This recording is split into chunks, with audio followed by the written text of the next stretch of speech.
Chapter 643. Although Shi Mengwan was lucky enough to escape today, she didn't let Su Qingsang see her with Zhan Haoze. But until she left the ancient city, she didn't feel at ease. She felt as if she was being roasted on a fire. Even when she got home, Shi Mengwan didn't recover from the shame she felt in the fitting room. This also directly led to the fact that when Zhan Haoze approached her, she refused to give him any face at all. All her tolerance and concession were based on the fact that she was convinced that the man in front of her was her dear brother.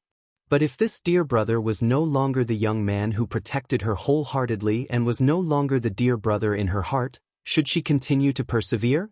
Today's situation could be said to be an accident, but as long as she didn't break up with Zhan Haoze, it wouldn't change the fact that she was Zhan Haoze's secret lover. Especially when he had a fiancée by his side. She suddenly felt a pain on her shoulder. She realized that Zhan Haoze was biting her again. She didn't reach out. Her hands were tied by Zhan Haoze. Zhan Haoze. Ever since this guy came back, he said that she promised him that she would listen to him tonight. She was already very cooperative. Not only did she impulsively peel herself off like a newborn baby, she even took the initiative to wash herself clean and lie on the bed. She hated that he had tied her hands up for the sake of the so-called fun. She was like a fish on a chopping board, unable to move at all. Zhan Haoze looked at her angry face. When she was angry, she looked even more beautiful than usual. He couldn't help but think of the first time she was under him. She was clearly afraid and hesitant, but she was like a sacrifice. Her eyes were bright and beautiful. Her eyes were beautiful. Beautiful but not seductive. Delicate but not seductive. However, it was precisely such a woman who gave people a very sexy feeling. Focus. He kissed the faint bite mark. Otherwise, I won't bite here next time. Pervert. Shi Mengwan couldn't help but speak. Zhan Haoze leaned over and bit the bite mark again, deepening the mark. Shi Mengwan was in pain and couldn't even scream. Her phone rang at this moment. She turned her face and saw Su Qingsang's smiling face on the flickering screen. At this moment, Zhan Haoze reached out and picked up her phone. Zhan Haoze, put it down. Zhan Haoze looked at the video call request and shook his phone. Do you need me to connect it for you? Zhan Haoze. What did she look like now? How could he dare to let Su Qingsang see it? Zhan Haoze looked at her panicked face and raised the phone to the side. Staring at the resistance in Shi Mengwan's eyes, he leaned down again. Since you're afraid of letting others know, then do something to satisfy me. As he spoke, he untied her hands. When Shi Mengwan's hand regained its freedom, the first thing she did was to grab her phone. Unfortunately, before she could touch the phone, Zhan Haoze had already grabbed her hand. The phone screen darkened. Shi Mengwan bit her lip. Give me back my phone. He didn't give it to her. Instead, he tossed the phone to the side and pressed the mute button. He covered Shi Mengwan's body again. You said that you would listen to me tonight. This was something she had agreed to in the fitting room. Shi Mengwan didn't lose her memory, so of course she knew what he was talking about. Her lips were pursed into a straight line. She didn't move, and Zhan Haoze wasn't in a hurry. He just propped his hands on both sides of her body and stared at her. In the end, Shi Mengwan was defeated. She gritted her teeth, raised her hand, and put it around his shoulder. For Su Qingsang, the next few days in Qing City were very relaxing. Hua Jinyao had arranged everything. She only needed to bring him along to enjoy a comfortable trip. The two of them didn't stay in Qing City for long. A week. The two of them visited all the famous scenic spots in Qing City. After returning to Lin City, Su Qingsang went back to work after resting for a day. As usual, she brought a bunch of Qing City's specialties into the hospital. She was pregnant and married into a family like the Hua family. Even if she didn't work, no one would say anything. However, Su Qingsang still insisted on outpatient services every day and participated in surgeries, just like before she was pregnant.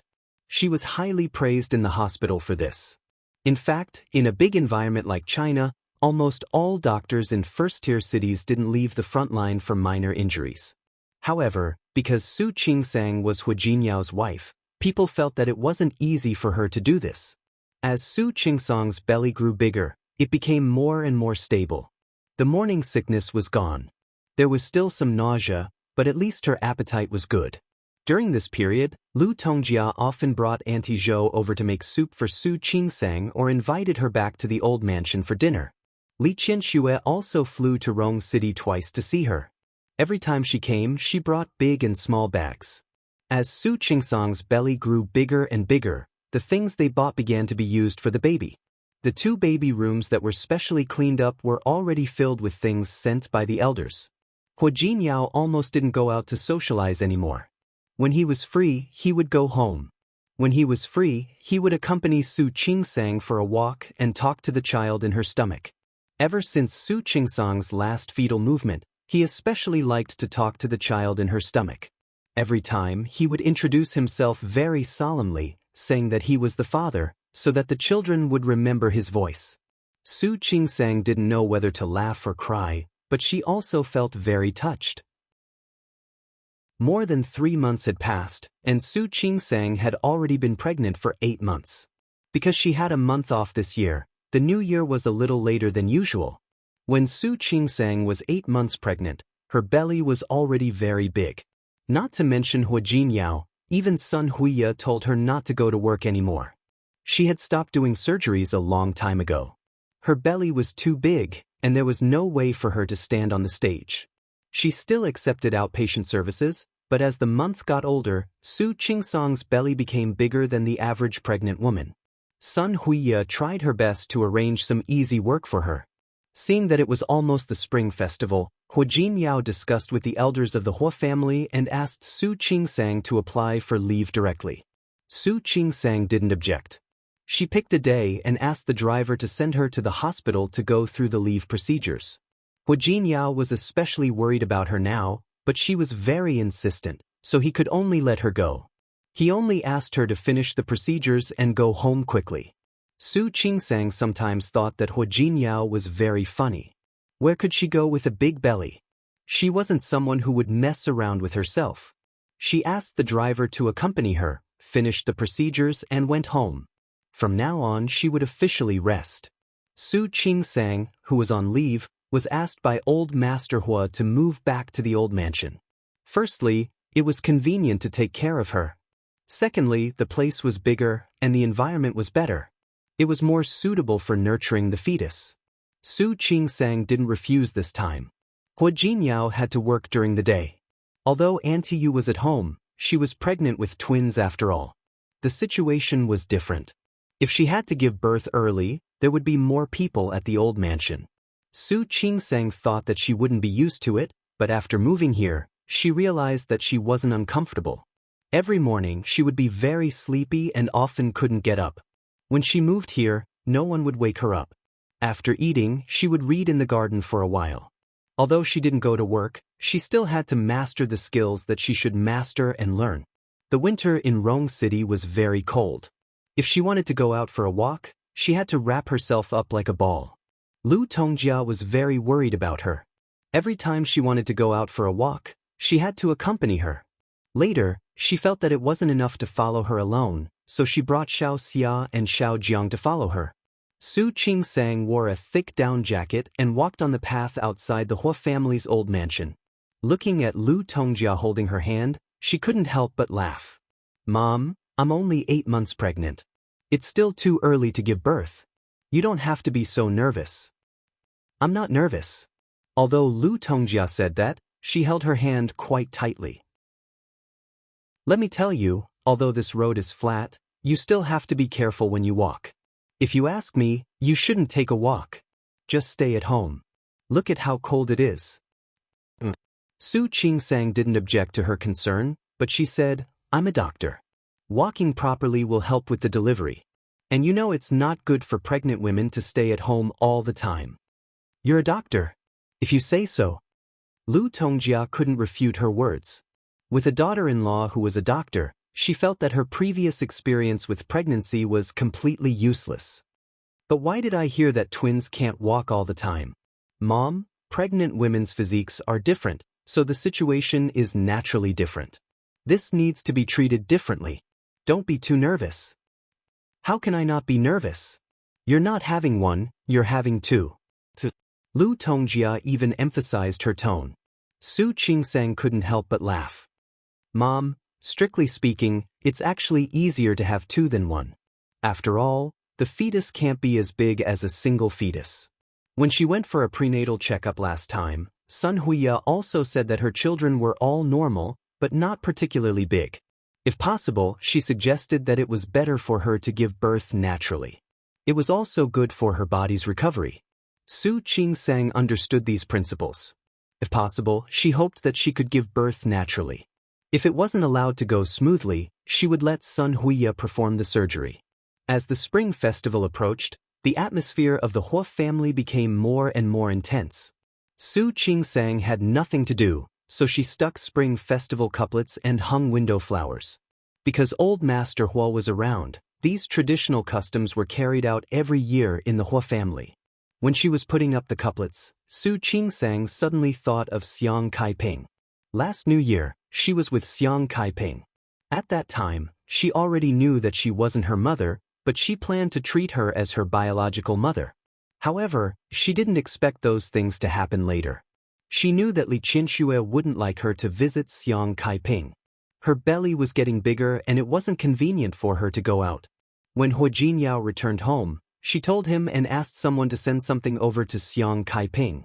New Year's Eve. It was Su Qingsang's first time staying up with such a big family. This experience was also quite novel. Hua Jinyao had successfully taken control of Tianyu Group. Whether it was Hua Mingliang or Hua Mingmei, they worked in Tianyu Group and could get dividends, but Hua Jinyao's shares were almost overwhelming. Even if they were dissatisfied, they couldn't do anything about it. Therefore, the big family looked quite lively, at least on the surface. On the first day of the new year, Su Qingsang, who was supposed to get up early, got up late. However, no one would wake her up at this time. When she went downstairs, she saw Li Qianxue, Su Yusin, and Old Master Li rushing over. Su Qingsang almost suspected that she was still asleep. Grandpa? Yusin? Su Qingsang was so happy to see Li Qianxue and the others. The last time Li Qianxue came to see her was more than a month ago. Now that she saw Su Qingsang, she felt that she had put on a little weight, and her belly seemed to be a little bigger. Yes, I came to see you. I wanted to come yesterday. But after all, there were some things to deal with at home, so we came over early this morning. But you don't welcome me? Welcome, welcome. Su Yusin looked at Su Qingsang's belly. The two siblings often had video calls and often interacted. However, this was the first time he saw Su Qingsang's belly. Are all pregnancies so scary? Yusin, what are you talking about? Li Qianxue glared at her son. Su Yusin shrugged. It's quite scary. I don't think anyone else's belly is so big. I'm a twin, so of course my belly is bigger. Su Qingsang looked at Su Yusin. The two of them hadn't seen each other for almost half a year. She felt that Su Yusin seemed to be a little taller and stronger. It seems that the university is indeed a plastic surgery hospital. Yusin seems to be more handsome. Of course. Su Yusin was quite arrogant, but after all, he was in the Hua family, so he still restrained himself. Old Master Li, who had been silent, looked at Su Qingsang with obvious worry in his eyes. This belly is so big. Have you checked it? What did the doctor say? Grandpa. Every time Su Qingsang heard this, she was speechless. I'm a doctor myself. Don't worry, there's no problem. Really? Old Master Li looked at Li Qianxue. She had given birth to 2 children, but her belly didn't seem to be so big. Really? Su Qingsang had gotten used to the feeling of being doubted by the whole family in the past few months. But she still explained very seriously. Old Master Hua looked at the family and asked them to sit down. Su Qingsang looked at the Hua family sitting on the left, and then at the Li family sitting on the right. Suddenly, she felt that life was perfect at this point. On the night of the first day of the new year, it unexpectedly snowed in Rong City. This was the first snow of the new year. When Su Qingsang got up in the morning, she looked at the silver outside the window and couldn't help but put on a down jacket and run out to see the snow. Hua Jinyao didn't have time to stop her. He quickly put on his coat and followed her. Qingsang, Let me help you. It had been snowing all night and the snow was very thick. It was almost up to her calves. Su Qingsang didn't step out. She just stood in the corridor. There was no snow under the eaves, and the road leading outside had been cleaned by Uncle Cheng and his men early this morning. But she could see the thick snow on both sides. Didn't you see it when you came to Rong City? Why do you still look like a country bumpkin who hasn't seen the world? Yes, I'm a country bumpkin. I just like to see it snow. Su Qingsang made a face at him. Hua Jinyao couldn't help but laugh. Su Qingsang had improved since she was pregnant, but she was becoming more and more like a little girl in front of him. I want to go build a snowman. Su Qingsang was about to walk into the garden as she spoke. Hua Jinyao didn't dare to let her do it. I'll help you build it. Just stay here. But I want to do it myself. Don't be willful. You don't want the child to freeze, do you? I'm wearing so much. After Su Qingsang said that, she also knew that she was being willful. Okay, then I'll watch you build it, okay? Okay. Hua Jinyao was satisfied with this. He walked towards the garden. There was a lot of snow on both sides. Let's build a panda. Su Qingsang suddenly had an idea. 4, too big and too small, okay? Hua Jinyao looked at her helplessly and went to do it. Su Qingsang watched him build the shape of the first snowman and couldn't help but step forward. Don't move. Just stand under the corridor. This road is very slippery last night. My shoes are non-slip. Su Qingsang took 2 more steps forward. At this time, Li Qianxue had already gotten up and came out. She didn't find her daughter in the room, but she saw Su Qingsang outside in the cold wind through the window. She was so nervous that she ran out. Qingsang, what are you doing? Mom. Su Qingsang heard Li Qianshue's voice and turned around. This action was very normal, but Su Qingsang forgot that she was pregnant. She turned around too quickly, and she lost her balance. Hua Jinyao, who was about to fall into the snow, was scared out of his wits when he saw this scene. He quickly rushed over and caught Su Qingsang's body. Be careful. As Hua Jinyao spoke, he helped Su Qingsang stand steadily. Li Qianxue also walked over. How old are you? Why are you still so immature? If you want to see the snow and make a snowman, just stay inside and watch. I got it. Su Qingsang begged for mercy and wanted Li Qianxue to stop talking, but Li Qianxue felt that it wasn't enough. You know your current state. Stop looking at the snow. Come, let's go in. After saying this, she glared at Hua Jinyao and said, You too. She's messing around, and you're messing around too? Hua Jinyao knew that he was in the wrong, so he quickly helped Su Qingsang inside. Su Qingsang stuck out her tongue and looked at Li Qianshue's back guiltily. Hua Jinyao looked at Su Qingsang helplessly, signaling her not to go against Li Qianxue at this time. He helped Su Qingsang into the house. When they went up the steps of the corridor, he thought that Su Qingsang could stand steadily, but Su Qingsang suddenly put her entire body weight on Hua Jinyao. Qingsang? Su Qingsang's hand was on her abdomen. Her expression was a little pale. Li Qianxue, who was in front, had already turned around and saw that her expression was not right. Qingsang? Are you okay? Hua Jinyao. Su Qingsang shook her head and tried her best to maintain her composure. I might be giving birth. Chapter 644. Not only him, but Li Qianxue was also surprised. Standing at the side, he couldn't react for a moment. Qingsang, are you going to give birth? Hua Jinyao, who was dumbfounded, asked again. Su Qingsang couldn't answer his question. She grabbed his arm tightly and said, Quick, take me to the hospital. Hua Jinyao said those words through gritted teeth, as if he had finally come to his senses. Hospital? Yes, the hospital. Quick, I'll carry you to the hospital. He couldn't care less about Li Qianxue, who was standing by the side. He picked up Su Qingsang and walked towards the parking lot. Li Qianxue wanted to stop them, but she slapped her forehead and quickly went back into the house to tell the Hua and Li families the news. Hua Jinyao almost wanted to fly to the hospital, but it had snowed the day before.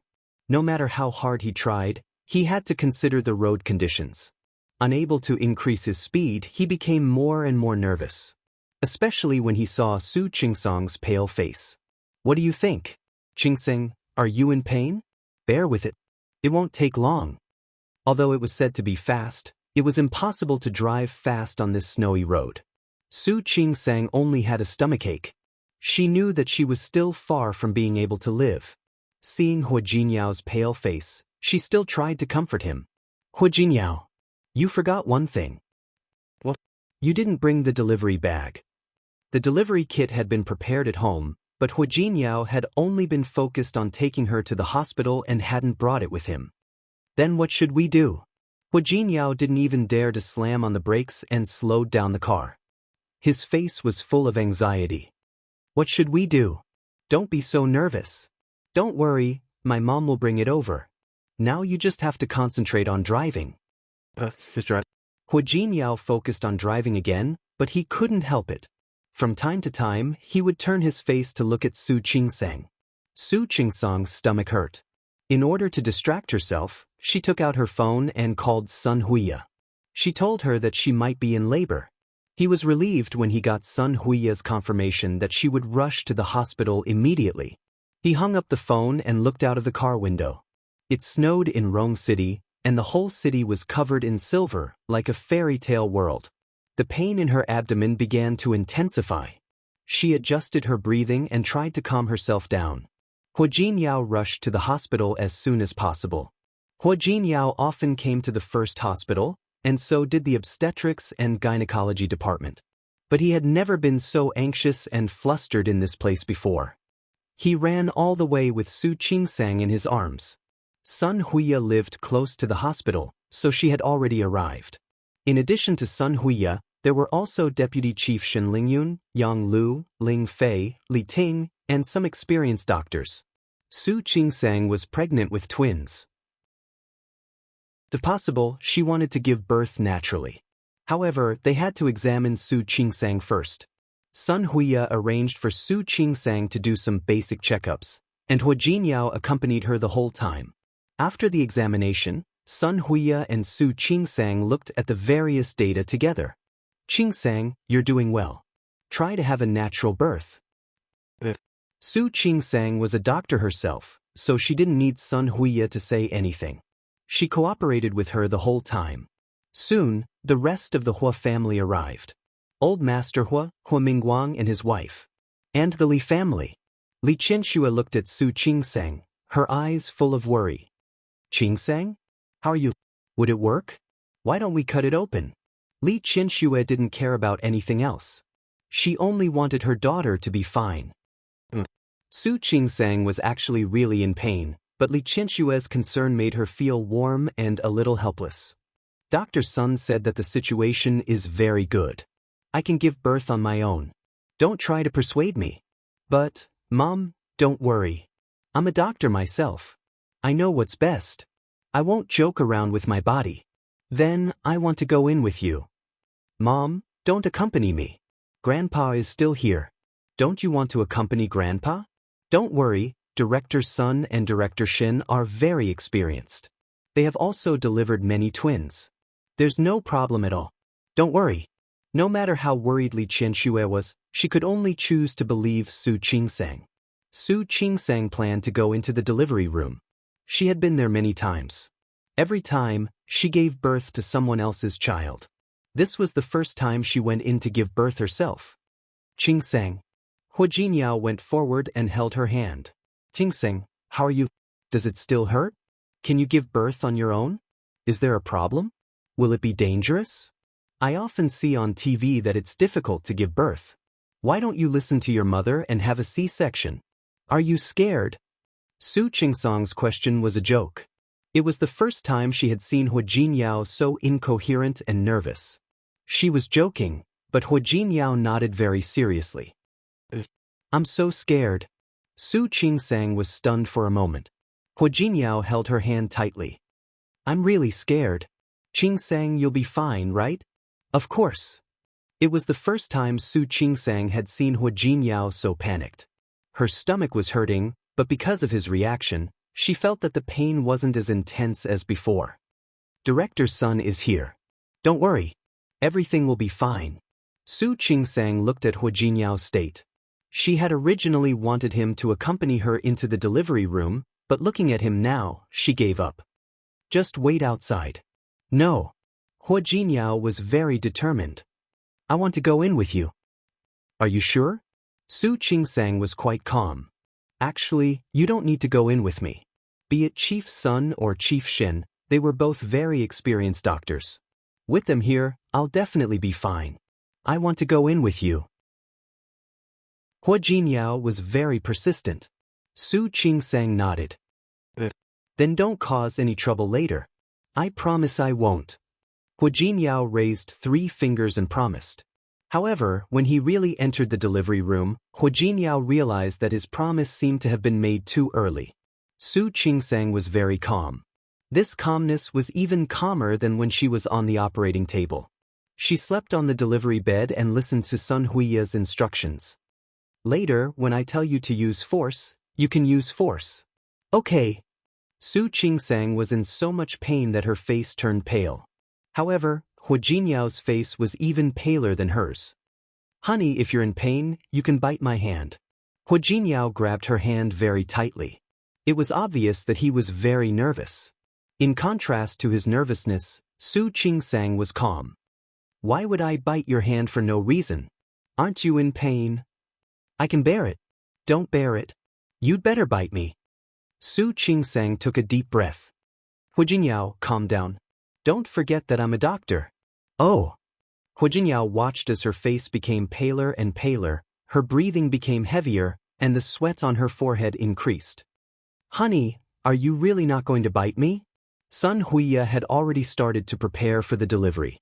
Seeing Hu Jinyao like this, she inexplicably wanted to laugh. She held back.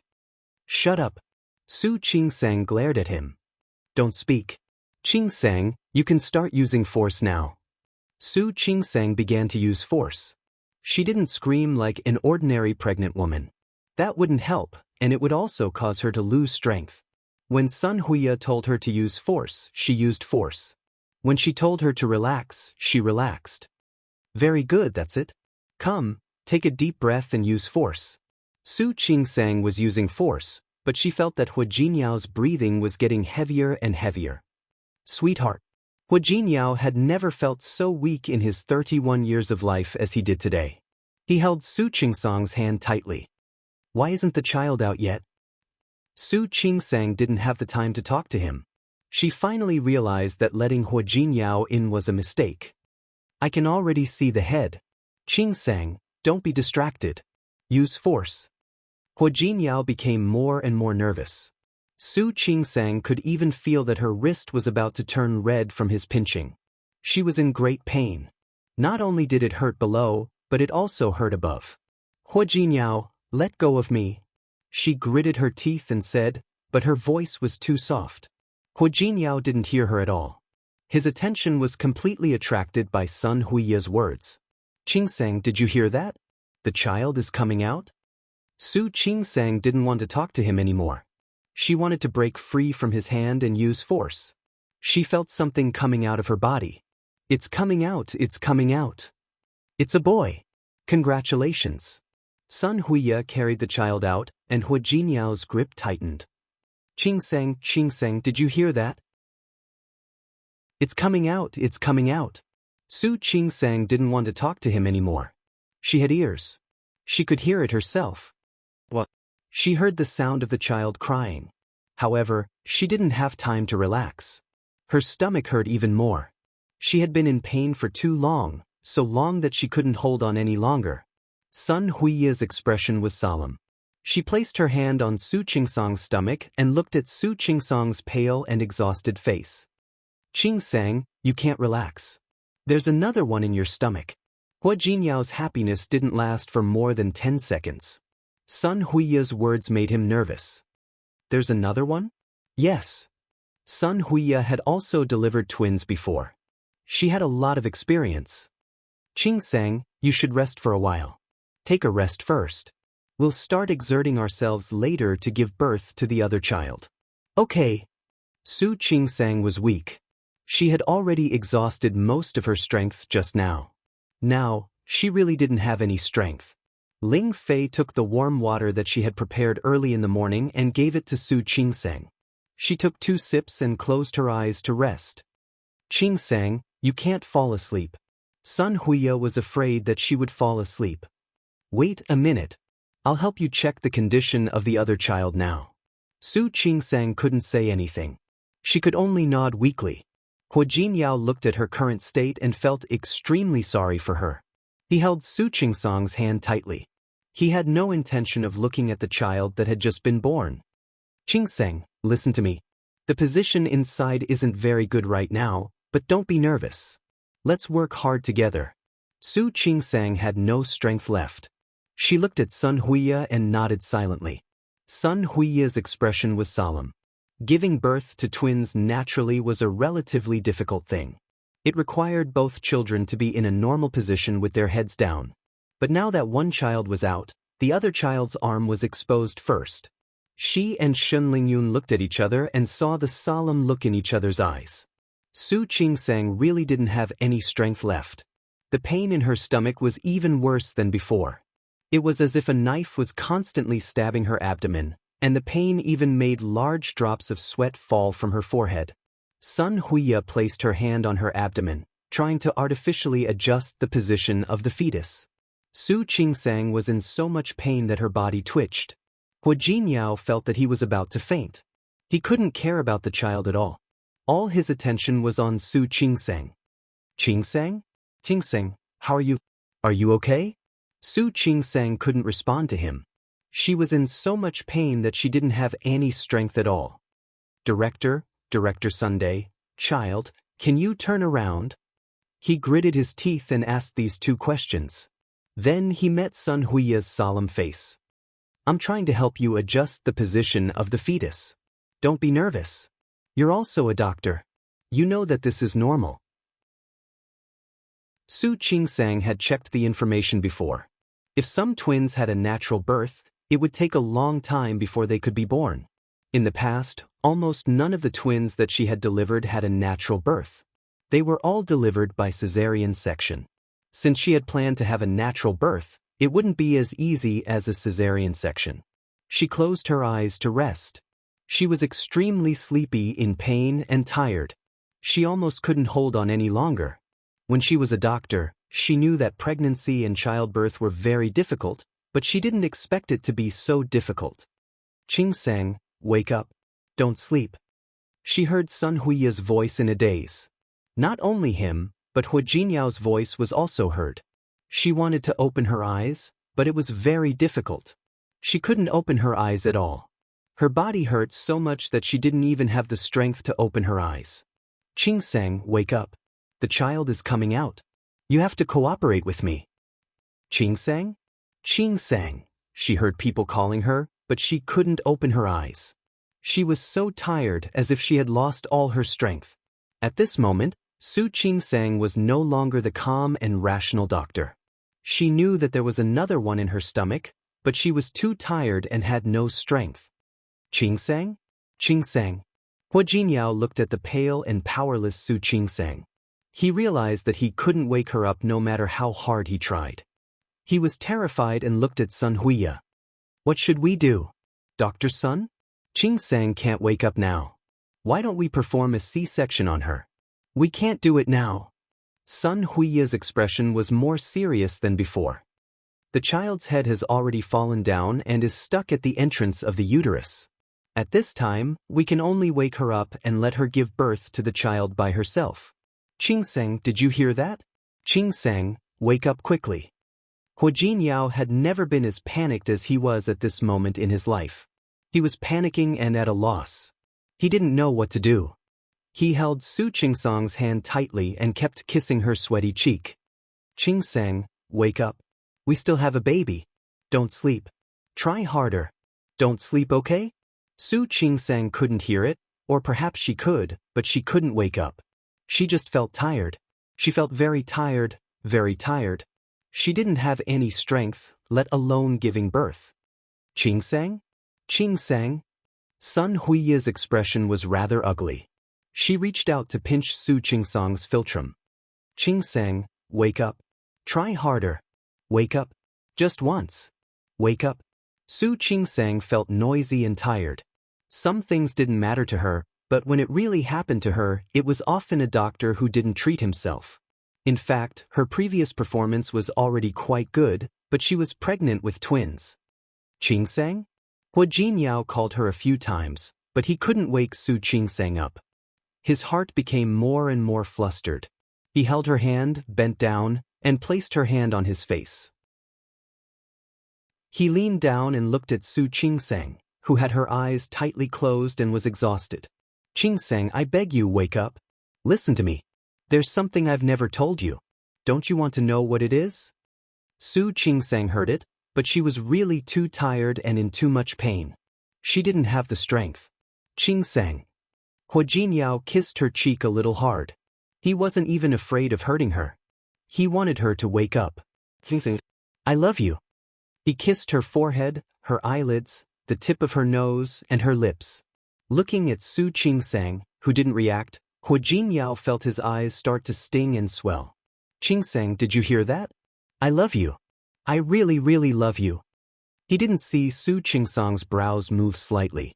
He just pressed his face against her cheek. Do you still remember the first time we met? It was also in the hospital. You stood in the hospital corridor and said that the wedding was cancelled in such an imposing manner. At that time, I thought that this woman was really decisive and strong. You proposed to me, and you asked me if I wanted to marry you? You didn't see the look in your eyes at that time. There was a hint of nervousness in her anticipation. She was afraid of being rejected, afraid of losing face, especially in front of such a scumbag. Hua Jinyao looked at her stubborn but unable to hide the trace of vulnerability in her eyes, and his heart skipped a beat. He generously agreed to her request. He agreed to marry her. At that time he thought, so what? Wasn't it just marriage? Anyway, Grandpa had wanted him to get married for a long time. This woman, with such a personality, Grandpa should like her, right? Married life was much better than he had imagined. Su Qingsang's personality looked a little cold on the surface, but her heart was as warm as fire. Her coldness was protective, and she only used it on people she was not familiar with. Her background, her personality, and everything about her. After slowly understanding her, Hua Jinyao found that there was a shadow of Su Qingsang in his heart and eyes. Because of the accident in his childhood, there seemed to be nothing wrong with him on the surface, but only he knew that there was a wall in his heart. Not just anyone could enter the heart of an impenetrable fortress. However, Su Qingsang was able to push down his wall bit by bit and stubbornly moved in. Qingsang, I love you. Do you hear that? Wake up quickly, okay? He had never tried to cry for anyone other than his family in his life. The few times he was touched were all for Su Qingsang. Now, Hua Jinyao's eyes were full of tears. He enjoyed his married life with Su Qingsang. He liked to see her every day after work. He liked the warmth in the house because of her existence. He liked to have her by his side, even if she didn't do anything. Without Su Qingsang, he couldn't imagine how he would live such a long life in the future. Qingsang, I'm begging you. Wake up. I promise you that as long as you wake up, I'll listen to you in the future. Qingsang. He felt his face itch and instinctively stepped back. He looked at Su Qingsang's face. She was still weak and pale, but her eyes were open. You are so noisy. After saying these 3 words, she looked at Sun Huiya. Director Sun, the child is coming out. You have to work harder. Sun Huiya's face was full of joy when she saw that she was awake. Although the situation just now wasn't dangerous for adults, it was easy for children to suffocate if they were stuck inside for too long. Come, Qingsang, listen to me and cooperate with me. When I tell you to work hard, you start working hard. Just once, let's try to succeed once and give birth to the child. Su Qingsang nodded weakly. 1, 2, 3, use more strength. Su Qingsang really didn't have any strength left. Amidst the pain and exhaustion, she saw Hua Jinyao's face that was as pale as a sheet of paper.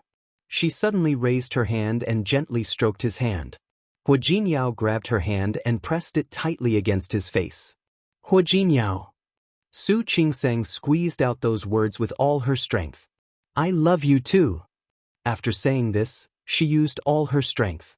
This time, the feeling of relaxation really came. Something left her body. She heard Sun Huiya's voice. I've given birth. This is a daughter. Qingsang, you've given birth to a pair of twins. Su Qingsang curled her lips. She wanted to smile, but she couldn't smile now. All her perseverance had been used up in that instant. Su Qingsang, who had relaxed, fainted completely. Before she fainted, she only heard Hua Jinyao's extremely sharp and panicked cry. Qingsang, Qingsang. The people who came to visit her in the ward came and left and came again. There were already several groups of people coming and going. However, Su Qingsang, who had fallen asleep, didn't wake up. Hua Jinyao had been by Su Qingsang's side the whole time. He didn't have the time to care about others, let alone the child. Sun Huiya had clearly told him that Su Qingsang was fine. She had only fallen asleep because she had lost too much blood and exhausted her energy after giving birth to 2 children in a row. However, he couldn't be at ease until he saw Su Qingsang wake up. He held her hand and didn't let go no matter how the people who came to visit Su Qingsang came and went. It had been a day since Su Qingsang gave birth. Today was already the 3rd day of the new year. However, Su Qingsang still hadn't woken up. Hua Jinyao couldn't sit still anymore. He resisted the urge to ring the bell and told himself that he had to believe in Director Sun and believe that Su Qingsang was fine. It had been snowing for the past 2 days. In the evening, the snow outside finally stopped. Hua Jinyao looked out of the window and then at Su Qingsang. He pressed her hand against his face again. Qingsang? Look, the snow has stopped. Didn't you say that you like to make snowmen? Wake up quickly. When you wake up, I'll make one for you to see. Qingsang, you've given birth to a pair of twins. The doctors in your hospital all say that you're amazing. Don't you want to get up and see the children? To Hua Jinyao's disappointment, no matter what he said this time, Su Qingsang didn't wake up. His heart began to grow anxious. When Sun Huiya entered the ward to see Su Qingsang again, he couldn't help it. Chapter 645. You know, when Qingsang gave birth, she wasn't in a good state, and she lost so much blood. This will make your body weak and you need to rest. Just because she needs to rest doesn't mean that she's unconscious, right? Hua Jinyao was really anxious. Didn't you say that she's fine? Since there's no problem, why isn't he waking up? I only said it's not a big problem. I didn't say she can wake up immediately. Then how will she wake up? Sun Huiya looked at Su Qingsang. After sleeping for a night, her complexion was a little better than yesterday, but it was still as pale as a sheet. The birth of the twins had greatly damaged Su Qingsang's vitality, so it was normal for her to be like this. However, looking at Hua Jinyao's anxious and worried expression, Sun Huiya didn't know what to say. Don't be too nervous. Maybe he'll wake up tomorrow. Tomorrow? You still have to wait until tomorrow? How could Hua Jinyao wait? He couldn't wait an hour, not even a minute. Li Qianxue looked at Hua Jinyao. She was shocked by Hua Jinyao's performance in the past 2 days. However, looking at Hua Jinyao's unshaven face and wrinkled clothes, she couldn't help but step forward and ask. Jinyao, since the doctor said that Qingsang will wake up tomorrow, you can just wait for another day. You see, you can't help much even if you stay here. Why don't you go back and tidy yourself up first? Hua Jinyao stood there without moving. He didn't want to leave Su Qingsang's side for a minute. Lu Tongjia was there as well, followed by Ms. Zhou. Ms. Zhou was carrying a lunchbox and a bag. Jinyao, my in-laws have a point. How can you look like this? Go tidy yourself up. As she spoke, Aunt Zhou stepped forward and handed the bag to Hua Jinyao. I've packed a few sets of clothes for you. You can go into the bathroom to take a shower and change your clothes. Even if you don't think about yourself, you should think about the child, right?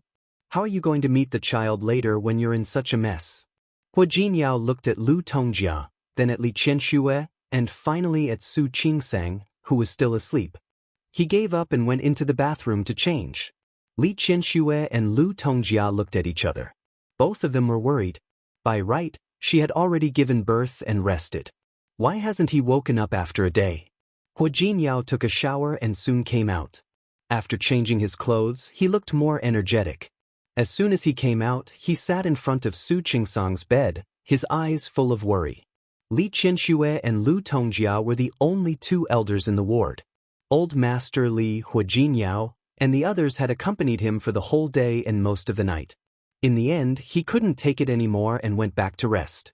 Sun Huiya looked at Hua Jinyao, sighed, and left. At night, the elders all went to sleep. However, Hua Jinyao refused to go to bed. He also refused to let the caregivers or the aunties take care of Su Qingsang. He had not taken a look at the child since it was born, and he did not want to. He just stayed with Su Qingsang and refused to leave no matter what. Qingsang, don't you want to wake up and see our child? You see, you haven't seen them yet. Although I haven't seen it either. Su Qingsang fainted not long after she was born. When the second child was finally born, Su Qingsang was completely exhausted. She couldn't wake up. So don't expect me to tell you what the two children look like. I haven't seen them either. Do you want to wake up soon? And then come see them with me? Qingsang, you were the one who asked me to be a father. I hope that I can experience all the first times in my life with you. His eyes were a little red. He didn't want to sleep. He gently placed his face beside Su Qingsang's arm. He just looked at her sleeping face. Honey, I'll wait for you. When Su Qingsang opened her eyes, she felt that her body was limp and she had no strength at all. She seemed to have had a long sleep. When she woke up, her spirit needed to recover bit by bit. She saw sunlight shining in the ward, and there was snow on the windowsill. The sunlight refracted on the snowflakes, shining with crystal clear light. It was exceptionally beautiful. Following the light, she saw the top of his black hair. Hua Jinyao was sleeping by her bed. His face was covered with stubble. There was also a circle of darkness under his eyes. She remembered hearing a lot of words when she was asleep. When she woke up, she didn't remember it clearly. She only remembered that Hua Jinyao said that he loved her. She raised her hand and gently stroked the top of his hair, then moved it to his face. As soon as her hand touched Hua Jinyao's face, he grabbed it. He raised his head and looked at her with wide eyes. There was obvious surprise in his eyes. You're awake? Qingsang, you're awake? Su Qingsang wanted to speak, but she couldn't. Her throat was so dry. Hua Jinyao poured her a glass of warm water and watched her drink it. Su Qingsang felt much better. Only then did she see Hua Jinyao's appearance clearly. He looked even worse than when he was asleep. So ugly, Su Qingsang complained. Su Qingsang complained. She looked at his red, dark circles, and stubble on his face. You're not handsome anymore. You're awake. You're awake. Hua Jinyao didn't have time to pay attention to her teasing. He could only express his feelings by kissing her palm continuously. You're awake, Qingsang, you're awake. It's really great. You're awake. Where's the child? Su Qingsang felt her stomach was empty. Only then did she remember that she had given birth to the child yesterday. How's the child? I don't know. You don't know? You fainted after giving birth to the child. I didn't have time to take care of the child. Hua Jinyao couldn't hide his worry. Su Qingsang stared at him with her eyes wide open. Why are you like this? Then, I've been sleeping for so long. You should at least take a look, right? No. Hua Jinyao was very willful. He held Su Qingsang's hand tightly, and the expression on his face was rare. If you hadn't woken up, I would have sent them away. Hua Jinyao. Su Qingsang was angry. She glared at Hua Jinyao for a long time and finally said helplessly, Forget it. Bring the child to me now. It seems to be in the incubator. Hua Jinyao wasn't sure. In fact, he hadn't cared about the child since it was born. He had focused all his attention on Su Qingsang. Is the child okay? Why is it in the incubator? Su Qingsang's face was full of worry. At this moment, a voice sounded. Don't listen to his nonsense. The child is fine.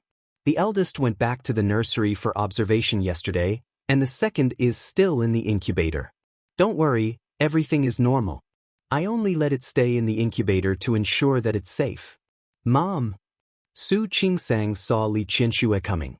She was carrying a big bag in her hand. Seeing that Su Qingsang had woken up, Li Qianxue heaved a sigh of relief. To be honest, if Su Qingsang continued to sleep, she wouldn't be able to take it. I didn't expect you to wake up so early. It just so happens that there's breakfast here and the soup I asked the auntie to make. Qingsang, come and drink the soup when you wake up. Director's son said that you've injured your vitality. Next, you have to listen to me and take good nourishment. You have to recover your body. Mom, it's not like what you said. This nourishment isn't random. I don't care. Drink this bowl of chicken soup first. Okay, I'll drink it. Su Qingsang wouldn't argue with Li Qianxue over such a small matter. She thought that she had only slept for 1 day, but she didn't know that she had slept for 2 days. She got up and went to the bathroom to wash up. When she came out, she was told that she had actually slept for 2 days. She was stunned herself. That's impossible, right? I've always thought that I was in good health. You're still talking about it. You gave birth on the 2nd day of the Chinese New Year and slept until the 4th day of the Chinese New Year. That's you. Li Qianshue's words were filled with heartache. Su Qingsang stuck out her tongue and sat down on the bed again. She cooperated and finished the chicken soup. She was really hungry. After a bowl of soup, she felt that her energy had recovered a lot. I want to see the children. I'll take you there. Hua Jinyao had just gone to find a wheelchair. He knew that Su Qingsang would definitely want to see the children when she woke up. There were 2 children, one in the nursery and the other in the incubator. Seeing that Su Qingsang had woken up, Sun Huiya, who had specially come to see her, told her about the situation. The older one is fine. The younger one was stuck in the uterus for a long time when he was born. His breathing was a little weak when he was born, but his vital signs are normal. There's no problem, don't worry. Okay. Thank you, Director Sunday. Debeo had stayed in the nursery for 2 days. His facial features had grown a little more than when he was born. His little face was red and he looked very healthy. Debeo was 2.8 kilograms when he was born. Xiaobao was 2.5 kilograms. Xiaobao was lighter. But they're all very healthy. Qingsang, you're amazing. Su Qingsang looked at the little baby and felt her heart soften. Director's son, can I carry him back to the ward? I want to breastfeed him. Of course you can. You can try to let him drink milk, but you have to. I reckon that there won't be enough milk. Su Qingsang smiled. Whether it was enough or not, she didn't want to rely on others to breastfeed the child. She wanted to do it herself. After looking at Debeo, she went to look at Xiaobao. The little girl said that her skin wasn't red like that of ordinary children. Instead, it was white and tender. She was small and looked very cute. When Su Qingsang saw her daughter, she felt as if her heart was about to melt. It was completely different from seeing her son. Jinyao, that's our daughter. Yes. Hua Jinyao also saw her. It was his first time seeing his daughter.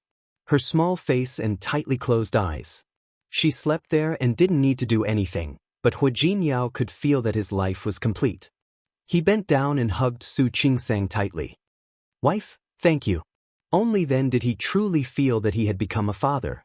A son, a daughter, and Su Qingsang. They would be his entire world now and in the future. Thank you. You're welcome. Su Qingsang smiled. She glanced at Sun Huiya. Does she need to be observed for a long time? No need. She can leave the incubator tomorrow. Sun Huiya smiled. Your daughter is like you. She's also very strong. Su Qingsang smiled so much that her eyes narrowed. Her body hadn't fully recovered yet, so Sun Huiya asked her to go back and rest first. As for contact with the child, there was no rush. There would always be a chance. Li Qianxue had already seen her grandson yesterday, but now that she saw him again, she still couldn't help but want to hug him. He looks so good.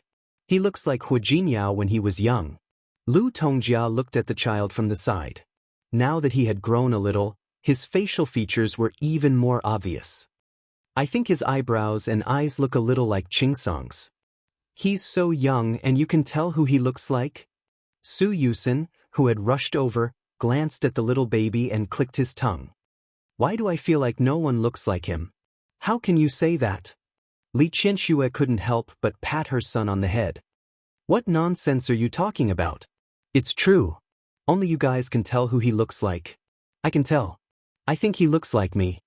Su Yusen didn't stand on ceremony at all. Haven't you heard of him? Nephews look like uncles. Su Qingsang couldn't help but laugh. When she laughed, she felt a little pain in her abdomen. She just couldn't help it. You look like Qingsang. Who do you think the child looks like? So, Su Yusen said rather shamelessly, he has to look like me. Lu Tongjia couldn't stop laughing. She was very amused by Su Yusen. Su Qingsang looked at the scene in front of her and felt that it was really good. What's the child's name? Li Qianxue looked at Lu Tongjia. If the name isn't decided so quickly, let's call him by his nickname first. Debao's nickname is Xiang Xiang, and Xiaobao's nickname is Nian Nian. Xiang Xiang? Lu Tongjia hugged him and thought about it. Looking at the tender little face, her eyes suddenly turned red. Hua Jinyao stood next to her and put his hand on Lu Tongjia's shoulder. He didn't say anything, but the name had already said everything. It's okay. I'm happy. Lu Tongjia looked at the children in her arms. The pain she had felt in the past had lessened a lot because of the birth of these two children. There were still regrets, but she would learn to let them go.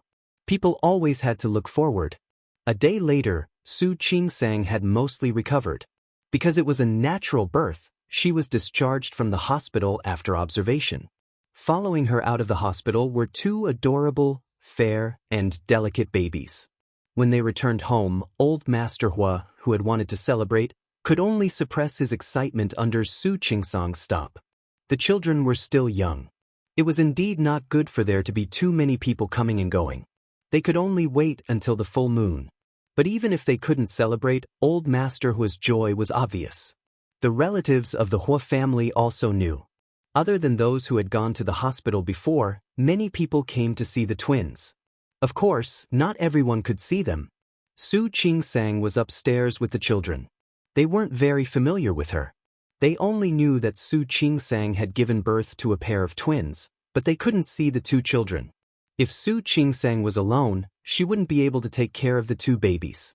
Even with Li Qianxue and Lu Tongjia, it was the same. What would they do?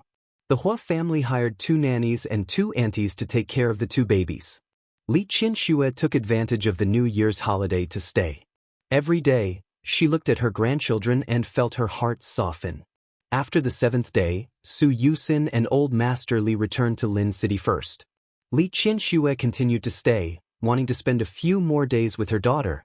Hua Jinyao returned to work. Although he wanted to spend more time with Su Qingsang and her children, there were still things in the company that he needed to deal with. However, he didn't go out to socialize at all. If there was anything, he would leave it to Yang Wenchang and Zhang Yang. If he really needed to make a decision, he would go to the company. He even threw some of the work to Hua Mingguang. And he called his behavior accompanying the children during the confinement period. Hua Jinyao learned how to be a stay-at-home father. There were nannies and aunties at home, but most of the time, he preferred to do it himself. He still remembered how he felt the first time he hugged Xiang Nian. He also remembered how he felt the first time he hugged Nian Nian. When the 2 children were in his hands, he felt as if he had hugged the world. The honor of changing diapers for the first time fell on Xiang Nian. Perhaps it was because, as the older brother, his body was better than his sister's. Xiang Nian ate more. In just a few days, he had already distanced himself from Nian Nian. His face was red and he looked energetic. He cried loudly. Sometimes, when he cried, it felt as if the entire floor could hear him. When he cried for the first time, Hua Jinyao was still a little confused. He understood that the child had only peed on his body, so he personally changed the child's diaper. He was a little clumsy, but he was especially careful. Su Qingsang looked at Hua Jinyao and suddenly had a feeling. She thought that Hua Jinyao would definitely be a very good father in the future. He would give all his love to these 2 children. Although he thought about it, what made his heart ache even more was Nian Nian. Contrary to what he thought, Nian Nian, who was born dozens of minutes later, was very quiet. She rarely cried. Even if she wanted to drink milk or change her diaper, She would only moan a few times. When she moaned, her face was red, as if she was holding her breath. It looked very heartbreaking. Because of this, Hua Jinyao's heart ached even more for Nian Nian. He wished he could hold his daughter in his arms all the time. Every day, other than taking care of Su Qingsang, he spent the most time with the two children. When Xiang Nian was washing the third day with Nian Nian, the Hua family came. Afraid that he would startle the two children, Hua Jinyao only carried the twins for everyone to see, then carried them back to their room. He was very protective now, so he was even easier to wake up than Su Qingsang. The baby's room was arranged next to their room, and there was also a nanny and auntie to take care of the children. However, every time the child moaned, Hua Jinyao would wake up immediately. He had to work during the day and take care of the children at night. He was also responsible for accompanying Su Qingsang and slowly recovering with her. A few days later, Su Qingsang had recovered a lot, and she looked a little more plump. However, Hua Jinyao had lost weight. Seeing this, Li Qianxue was a little more satisfied with this son-in-law. There was no harm without comparison. Looking at what Hua Jinyao had done and thinking about what Su Qinghui had done, she could tell that Hua Jinyao truly loved Su Qingsang and treated her and her son well. She had nothing to worry about. She didn't tell Su Qinghui about the baby. If he wanted to know, he would naturally find out. Li Qianxue didn't think it was necessary to inform him. She would rather not see Su Qinghui. She didn't mention Su Qinghui, and neither did Su Qingsang. The mother and daughter often stayed together during the day. Li Qianxue was afraid that Su Qingsang would be bored during her confinement, so she always talked to her and took care of her. Just like Hua Jinyao took care of the two children, Li Qianxue would rather take care of Su Qingsang herself. She often blamed herself for not doing enough in the past and wished that she could treat Su Qingsang better. After more than 10 days, the relationship between the two had improved a lot. Lu Tongjia had also taken this opportunity to improve her relationship with Hua Jinyao. There were 2 more children in the family. There were many topics that the elders could talk about. For example, today, Nian Nian drank more milk. Thinking about it, she cried a few more times. Because of the existence of the 2 children, the Hua family suddenly had countless more vitality. That day, Hua Jinyao returned home with a bag. During this period of time, there were enough gifts. Whether it was Li Qianxue or Lu Tongjia, no one was surprised. When the things were carried upstairs, no one opened them. It wasn't until nighttime that everyone else had gone back to their rooms to sleep. The child was also carried to the baby's room to rest. Hua Jinyao carried the bag and sat down by the bed. What? So mysterious? Hua Jinyao said that Su Qingsang had a hard time giving birth, and he would bring her some surprises from time to time. However, this was the first time he had been so mysterious. Hua Jinyao didn't say anything. He just took out the things inside. There were 2 sweaters and 2 onesies. There were also 2 small vests, both made of wool. They weren't thick and were suitable for babies to wear. It could be seen that they were made of high-quality wool. The fine stitches were especially soft. It was very comfortable to touch. There was no need for Hua Jinyao to explain in detail. Su Qingsang knew who prepared this. Auntie is here? She came to look for you? Strictly speaking, she didn't come to look for me. She came to look for Yang Wensheng. Tianyu Group couldn't enter without an appointment.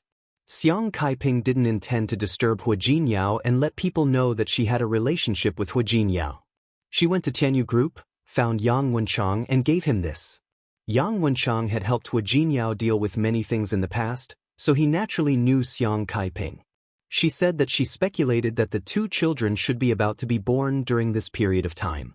It wasn't convenient for her to visit, but she had to prepare the gifts first. When Yang Wensheng told her that the children had been born, she was very happy. She was even happier when she heard that they had given birth to a pair of twins. She handed the gifts to Yang Wensheng and asked him to pass them to Hua Jinyao. That's great. That's great. Qingsang is a lucky man. Please tell Jinyao not to tell Qingsang that it was me who prepared it. She said that, but Hua Jinyao could not tell her. Moreover, with Su Qingsang's intelligence, it was impossible for her not to guess. Su Qingsang stroked the 2 sweaters, picked them up, and gently smelled them. She thought of something and suddenly smiled. Put them away. Huh. When my mother returns to Lin City, I'll take them out for the children to wear. Besides, it's too big now. I can't wear it. Okay. Hua Jinyao nodded and got up to pick up the sweaters inside. And this. A pair of longevity locks. In Lin City, there was such a custom. If a grandmother became a grandmother, she had to prepare a longevity lock for her children. Li Qianxue had already bought one before, and it was more exquisite than this. However, this one was also Xiang Caiping's intention. Su Qingsang's eyes were a little sore. She blinked her eyes, suppressed her emotions, and looked at Hua Jinyao. Put them away. When they grow up, leave them to the children. The twins were children of the Hua family, so they naturally didn't lack such things. But this was a kind intention. Chapter 646. Jinyao. I suddenly feel so happy.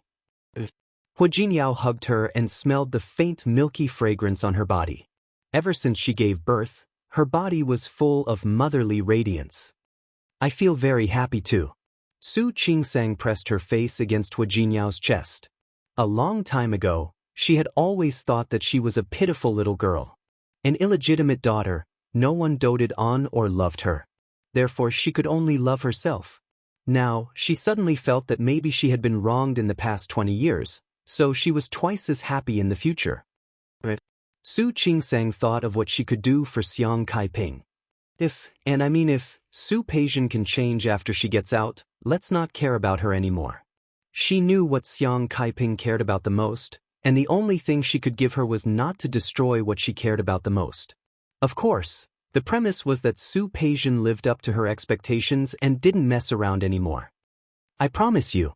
Hua Jinyao could guarantee this. As long as Su Peijian didn't court disaster, he believed that she could continue her life after she got out. Moreover, with Su Peijian's ability, she could live a good life. That was if she was willing. Speaking of which, she hadn't paid attention to Su Peijian for a long time. How is she recently? Not bad. Hua Jinyao really asked Yang Wenchang to ask about her today because of Xiang Caiping. She should be able to get a reduction in her sentence. It's been reduced by half a year now. Really? That was great. It meant that Su Peijian was really repentant now. I heard that she's teaching people in prison. A month before the new year, the prison organized a performance party. She was the leader. I heard that the response to several performances was good. The higher-ups are very satisfied with the current performance of their prison. It can be said that she made a contribution and got a reduction of half a year. If she is willing to continue like this, I think she can get out in less than 3 years. Regardless of whether her purpose was to reduce her sentence or not, with her pride, it was already progress that she was willing to do these things. That's great. Su Qingsang thought of Xiang Caiping. This way, Auntie can live a better life. Hua Jinyao didn't comment. Even if Su Peijian came out and stopped doing bad things, it was still unknown whether she could accept Xiang Caiping. All right, you're still in confinement. You don't have to worry about other people's business. So, I'm just saying it casually. I'm not tired now. I've let you guys do all the work. I have nothing to do at all. At home, there were 2 aunties and 2 nannies who specialized in taking care of the children. Apart from breastfeeding, most of the time, she could not interfere. As for carrying a child, it was even more difficult. If it weren't for the fact that the 2 children were basically sleeping a lot now, the elders at home would be fighting to hug them. Old Master Hua was the happiest one. Recently, he was in high spirits because of happy events. He was grinning from ear to ear. It wasn't that there weren't people of his age who had lived to his age, but there weren't many with 4 generations living under the same roof. There were 4 generations living under the same roof, but there was no family that had twins, and they were a boy and a girl. How could old Master Hua not be proud? He felt as if the wind was blowing when he walked. Not only was old Master Hua happy, but Hua Yangyuan and Hua Yangxiu also liked to visit the children when they were free. After a few days, the facial features of the 2 little fellows had also slowly grown. With Hua Jinyao and Su Qingsang's good looks, The two babies looked like they were carved from jade and looked extremely cute. They looked like Huijin Yao, but Su Qingsang's outline could be seen. Nian Nian looked more like Su Qingsang. However, Huijin Yao's shadow could still be seen in her eyes. Speaking of which, the two little guys looked very similar. Looking at the two little babies every day, Su Qingsang felt satisfied with everything. The pain during childbirth and the lingering fear of almost falling asleep and not waking up became insignificant at this moment. After the first month, it would be the little baby's full moon. It was still very cold in Rong City, and Su Qingsang had just finished her confinement. She didn't want to celebrate too much, so she told old Master Hua that she just wanted to treat her family to a meal to celebrate. How could old Master Hua be willing? Su Qingsang tried to persuade him again and again, but she only said that the two children were still young. There was no need to be too ostentatious. Huijin Yao knew what Su Qingsang meant. The children were still young, and it was cold outside. If they wanted to hold a big party, they would have to bring the two children out to meet people. Su Qingsang felt sorry for the children and was unwilling. With Huijin Yao's help to persuade her, and Lu Tongjia also felt that they were still young. Old Master Hua could only take a step back. It was fine if they didn't have a banquet for the small full moon, but they had to hold a big one for the big full moon. Huijin Yao and Su Qingsang didn't have a wedding in Rong City. Old Master Hua also wanted to take this opportunity to give Su Qingsang. This time, Su Qingsang and Huijin Yao couldn't go against Old Master Hua's wishes anymore. They could only agree. 3 months later, the weather in Rong City would also be warm. It would be appropriate to take the children out. Li Qianxue stayed in Rong City for more than half a month. She still had things to do, so she returned to Lin City after the Lantern Festival. Before she left, she was especially reluctant to part with Nian Nian. After returning to Lin City, she would talk to Su Qingsang at least 3 times a day. Every day before going to bed, she would look at her grandchildren before going to bed.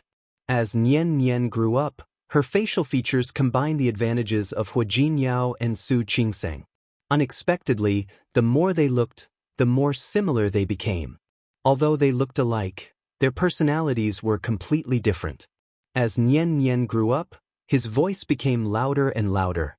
He often roared when he was unhappy, and his cries could even be heard downstairs. Nian Nian was different. She rarely cried. Sometimes, when she saw Nian Nian crying, she would blink at him as if she didn't quite understand what he was crying about. At this time, something very interesting would happen. When Nian Nian didn't cry and only stared at him, he wouldn't cry anymore. Su Qingsang's greatest pleasure now was to observe the two children. She didn't know that children were really different every day after becoming a mother. She thought that Nian Nian's hair grew faster, but it was always darker. But what about Nian Nian? Her hair was thin. When she was born, it was a little yellow, but it slowly became darker. If she drank milk, Nian Nian would often drink all of Su Qingsang's milk.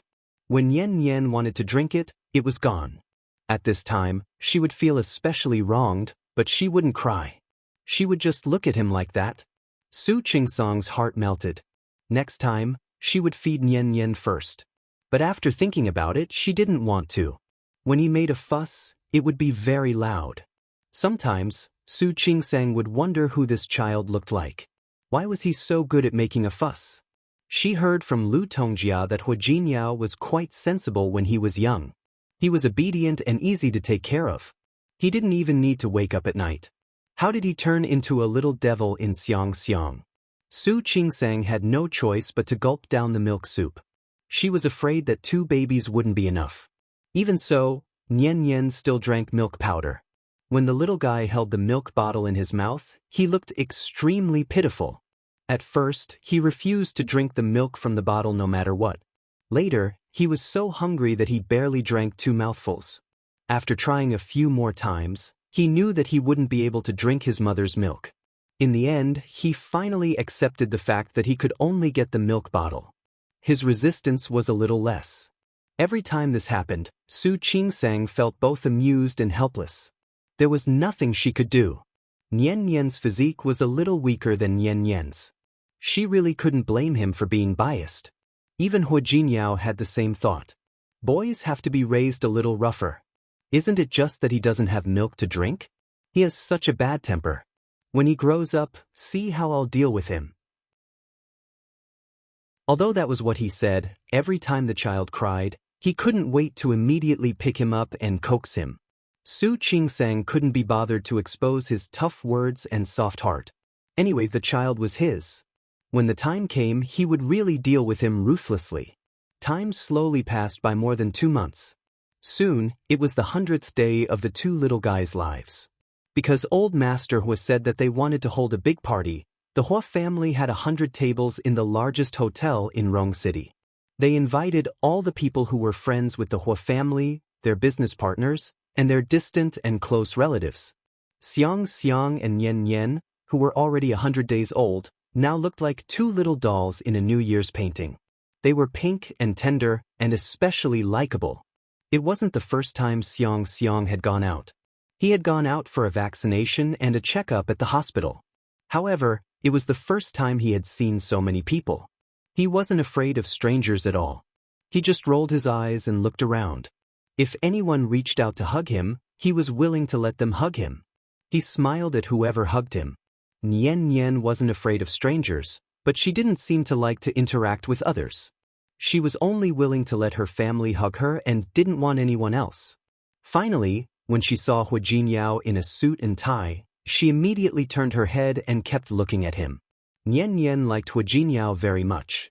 As long as Hua Jinyao hugged her, she would obediently stay in her father's arms.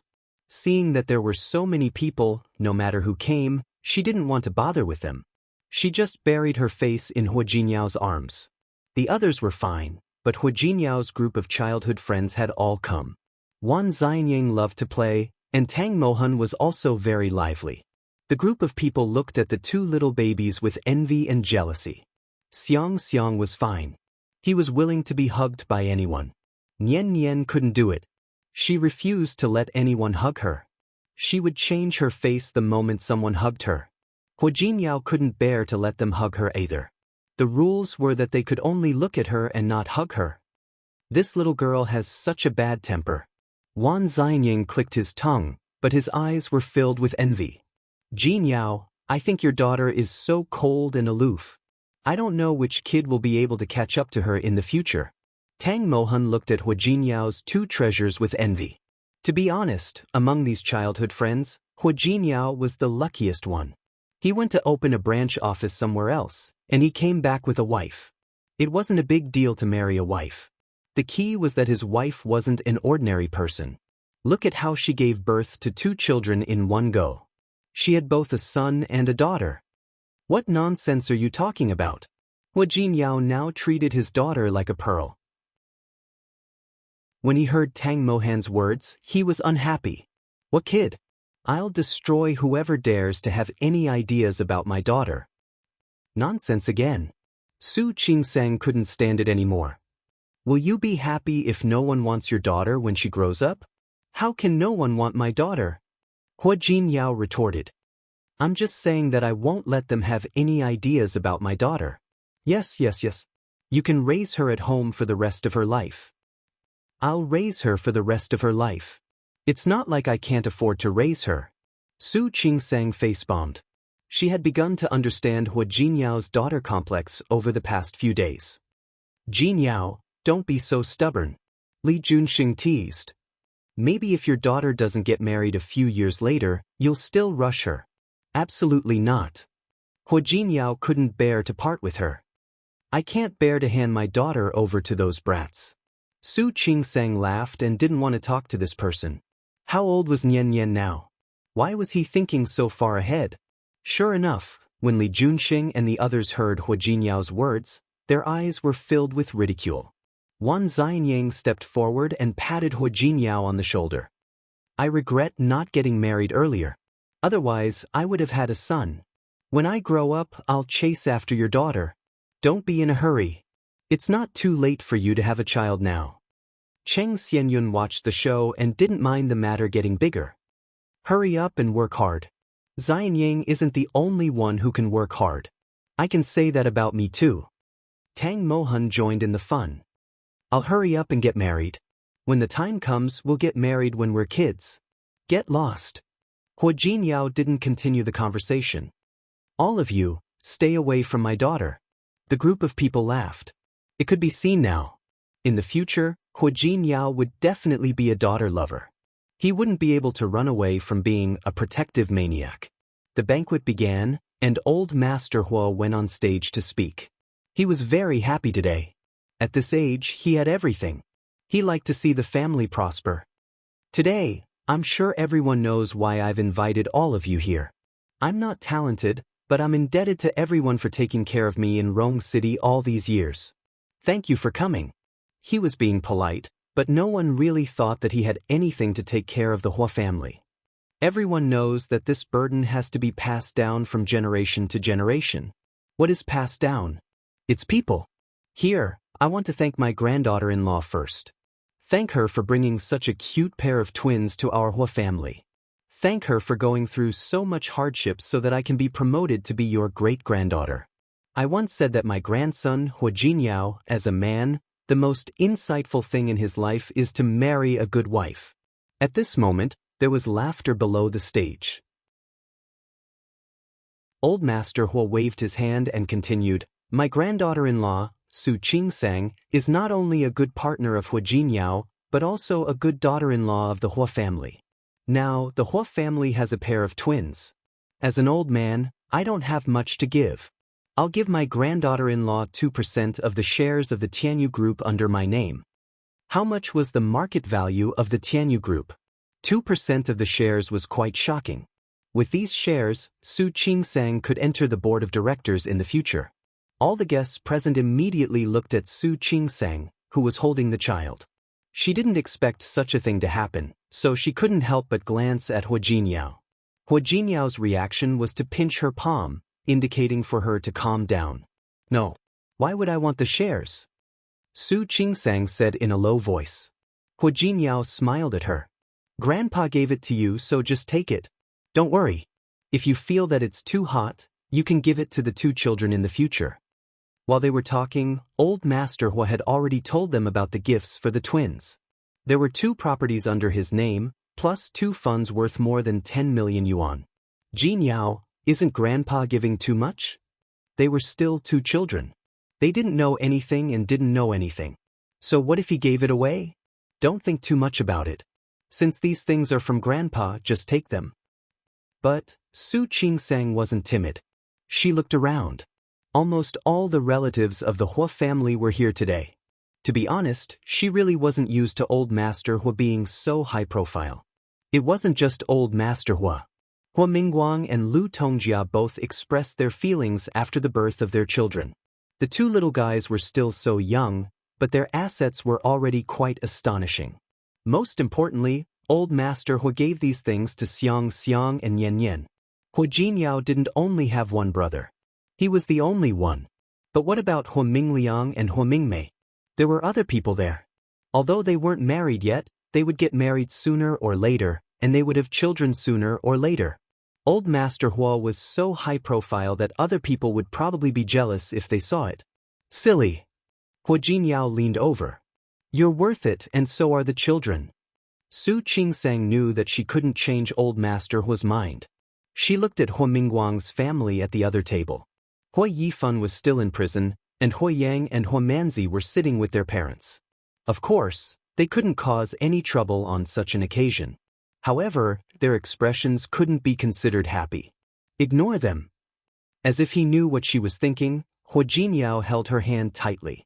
Don't worry. Believe me, I have the ability to protect you, and I also have the ability to protect the 2 little babies. Su Qingsang wasn't too worried. She just felt that it wasn't good to be so high profile. However, since the truth was already like this, she could only accept it. Actually, you really don't have to be too nervous. Every child of the Hua family will be born with a corresponding property under their name. In the future, if Hua Yifan and the others have another child, they will definitely have the same. Really? Of course it's true. Hua Jinyao nodded. However, it was impossible for it to be as grand as Xiang Xiang and Yan Yan. Even if old Master Hua would be said to be biased. However, There were some things and people that he really favored Hu Jinyao more. This was something that others couldn't be jealous of. The full moon banquet was very lively. Xiang Xiang refused to sleep until he was too tired. He fell asleep in the auntie's arms. It didn't take long for Nian Nian to fall into a deep sleep. When she got home, the two little ones woke up together. When they woke up, they started to make a fuss, wanting their mother. Su Qingsang had been tired all day, but she had no choice but to cheer up and feed the two little ones. It wasn't easy for her to coax the two little ones to sleep again. She could finally rest. However, before Su Qingsang could walk to the door and return to her room, Nian Nian cried again. It was different from the previous soft moans. Nian Nian cried a little loudly this time. Su Qingsang went forward to take a look and found that her daughter didn't look too good either. Nian Nian?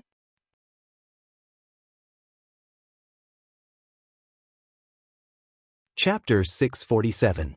In the past few months, although Nian Nian didn't eat as much as she thought, her body had always been healthy. Su Qingsang told herself not to be anxious. It might just be the child's normal crying. Nian Nian had always been obedient and never made people worry. Now, she was crying so hard that her face was red. The auntie and the nanny were both there. They went forward to take a look. Could she be feeling unwell? Or did she get a stomachache? That's impossible. It's all milk. What can she get sick from eating? Could it be that he's shocked? Why are there so many people today? It's possible. In our hometown, we usually don't carry children out easily because we're afraid of being shocked. Hearing the auntie's words, Su Qingsang became more and more anxious. Stop talking. Let me check first. She gave Nian Nian a basic checkup. She was a doctor, so she had all the medicine boxes at home. She took Nian Nian's temperature and found that she was fine. She then checked her respiratory tract and other things. At the same time, she changed her diaper and fed her milk. However, the child was still crying. While Su Qingsang was in a mess, Hu Jinyao arrived. What's wrong? Why aren't you sleeping? When Nian Nian saw Hu Jinyao, she cried even harder. Seeing this, Hu Jinyao quickly reached out and carried the child over. What's wrong, Nian Nian? Why are you crying? The moment he carried Nian Nian in his arms, she immediately stopped crying. Her little face pressed against her father and she sniffed. With her head tilted, the exhausted little girl fell asleep just like that. So you've been making a fuss all this time just for you to come? Su Qingsang had always known that her daughter was clingy to Hu Jinyao, but she didn't expect it to be to this extent. Every night before going to bed, Hu Jinyao would come to see his son and daughter, especially to hug his daughter. Nian Nian stopped crying when she was in Hu Jinyao's arms. She looked at Hu Jinyao as if she had been wronged.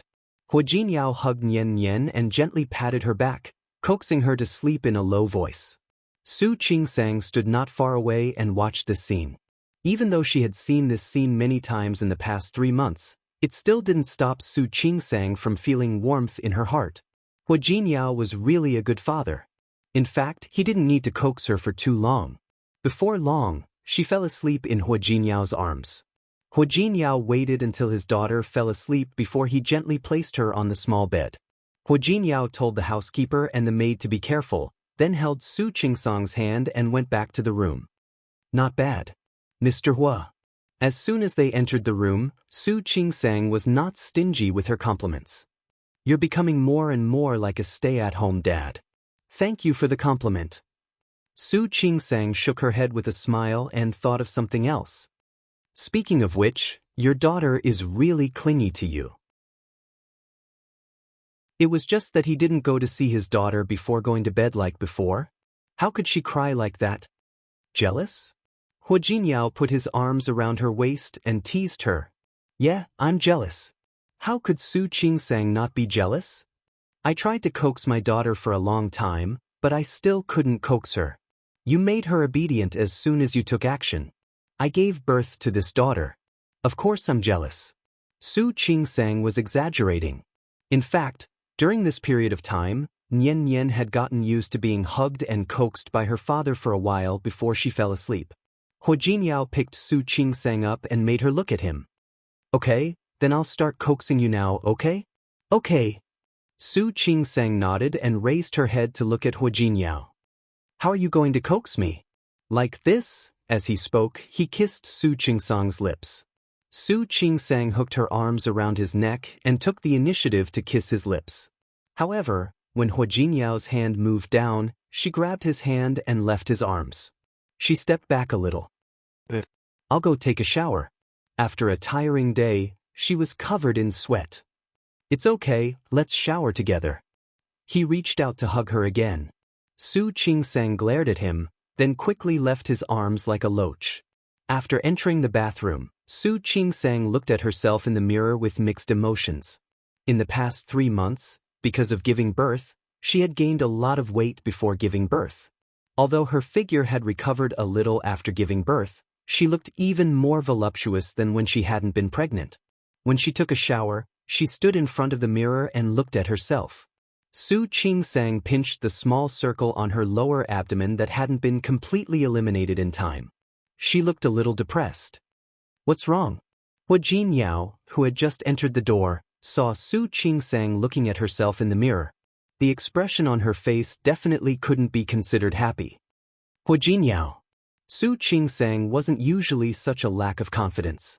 Logically speaking, she had given birth naturally and could recover very well. However, she was pregnant with twins after all, so it would take a little longer than ordinary people. Look at me, I've gained so much weight. He didn't know if he could recover. If he continued to be like this, he would really look ugly. How did you gain weight? Hu Jinyao placed his hand on her abdomen. Indeed, there was a small circle of flesh. I think this is just right. My hand feels much better. Hu Jinyao, I'm serious. I'm serious too. Hu Jinyao's hand moved up rather naughtily. He looked at Su Qingsang's face in the mirror and kissed the back of her neck. Especially the hand here. It doesn't feel too good. You, wife. In the past few months, he had been understanding that she had just given birth and it was hard for her to take care of the baby every day. He had been a vegetarian for a long time. No matter what, don't even think about escaping today. I'm already like this. Su Qingsang looked at the flesh on her abdomen that hadn't completely disappeared. She was really depressed. She could have recovered better, but during this period of time, in order to let the baby have enough milk, she hadn't stopped feeding the milk soup. She ate a lot, so it would be strange if she wasn't fat.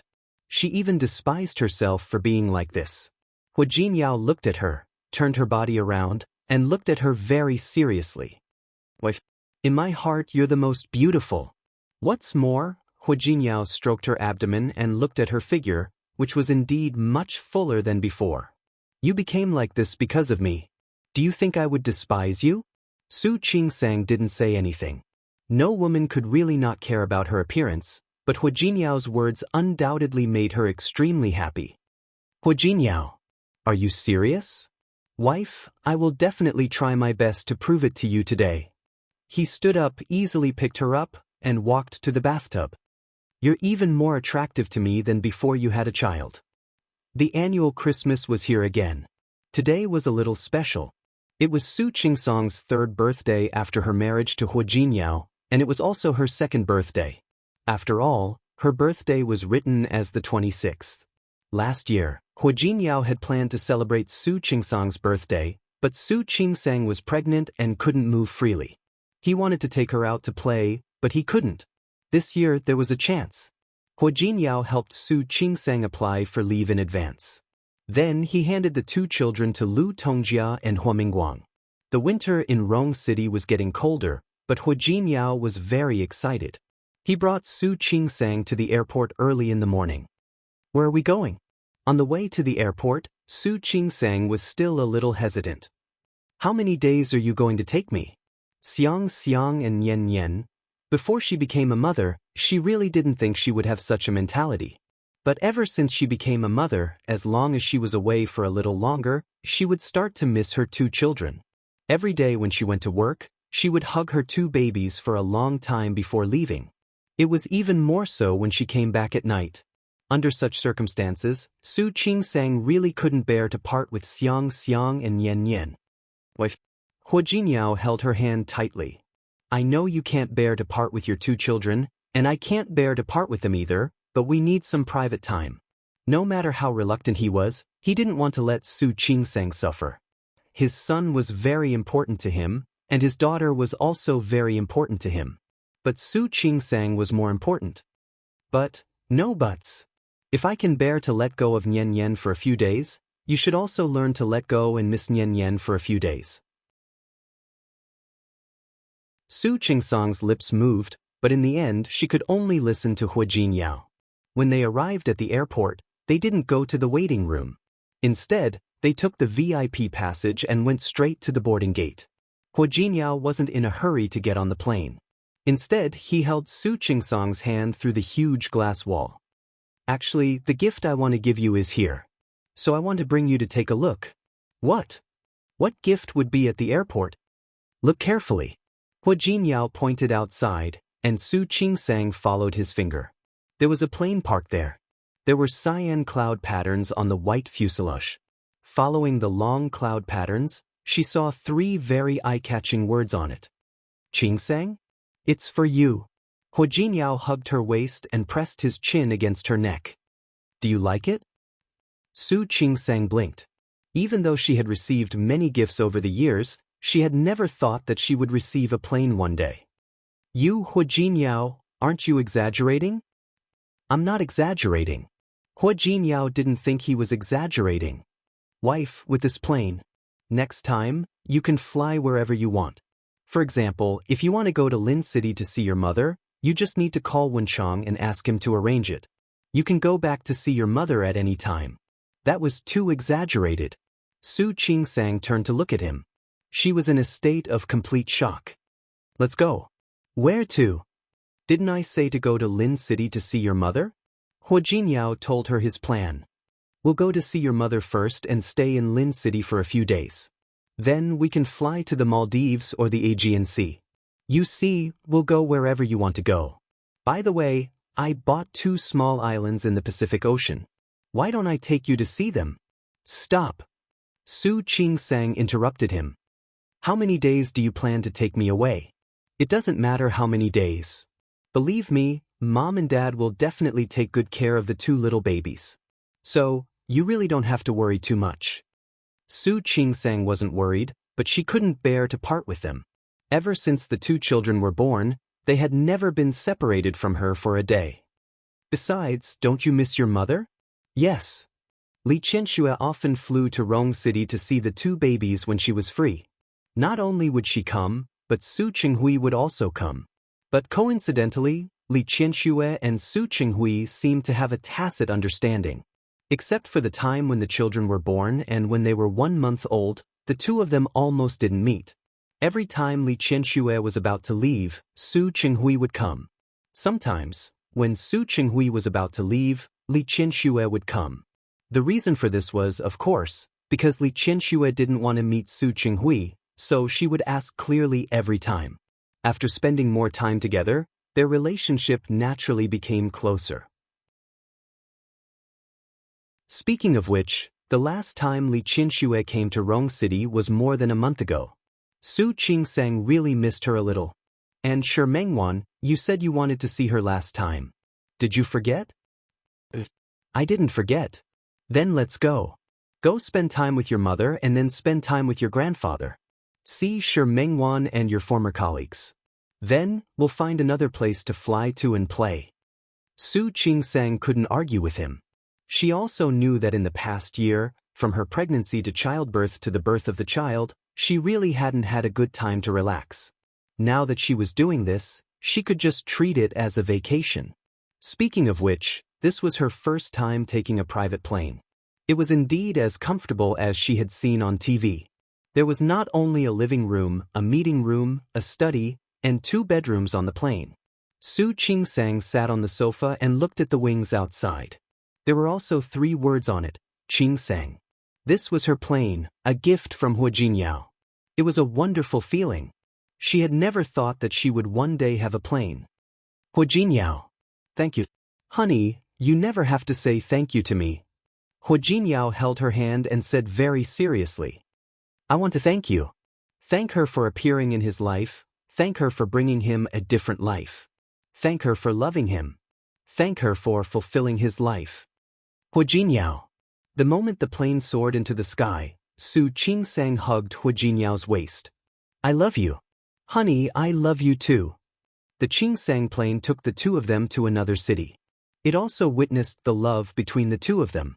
Su Qingsang believed that they would definitely work hard and live a good life. Outer world, Samsara. 3 years later. Hui Yanjun climbed up the cabinet and rummaged around. She didn't find what she was looking for, so she pouted and climbed down from the cabinet. However, her movements were too big. When she got down from the chair, she lost her footing. She was about to fall to the ground. A pair of small hands quickly held her back and steadied her. Hui Yanjun turned around. When she saw Hui Yanjing, she smiled widely and jumped down from the small chair. Brother. Hui Yanjing hugged his little sister, who was about the same height as him, and put her down. What are you looking for? Hui Yanjun pouted again when she heard that. There's nothing left. There's nothing left. You're looking for this, aren't you? Hui Yanjing stretched out his hand, and there were 2 milk candies in his little hand. Wow, brother, how did you find it? Little idiot. Hui Yanjing opened one of the milk candies and put it into his little sister's mouth. I saw it when Mommy hid the candy. Brother, you're so smart. Why didn't I see it? Stupid. Who told you to take a nap? You're the stupid one, Hui Yanjin replied, but she wasn't angry. The candy was so sweet. She opened the other candy in Hui Yanjing's hand and stuffed it into his mouth when Hui Yanjing wasn't prepared. Don't you want it? He knew that his little sister loved candy the most. One for you, one for me. As Hui Yanjin spoke, she looked around and finally made a shushing gesture at Hui Yanjing. We promised Mommy that we wouldn't eat candy. If we only eat one a day now, Mommy won't find out, right? Hui Yanjin said that, but when she finished eating the candy, her eyes began to blink again. Brother, I still want to eat. What should I do? You just said that you would only eat one. Then one more? Just one? Hui Yanjing looked at his sister's little face and helplessly took out another candy from his pocket. Thank you, brother. Brother is the best. Cough. The sudden cough startled Hui Yanjin, and she almost dropped the candy in her hand. She and Hui Yanjing turned around at the same time and found that Hui Jinyao had arrived. Daddy. Daddy. The 2 little guys threw themselves into Hui Jinyao's arms. He stretched out his arms, one on the left and the other on the right, and picked up the 2 children. Tell Daddy, what were you doing just now? I didn't do anything bad. Hui Yanjin shook her head quickly. I was playing with my brother. I didn't do anything bad. You didn't do anything bad? Hui Jinyao blinked at his daughter. As she gradually grew up, her features resembled his, but there were still some differences. Then what is this? Hui Jinyao looked at his daughter's hand, which was still tightly holding a candy. However, her hand was too small. Even if she held it tightly, she couldn't wrap it completely. Candy.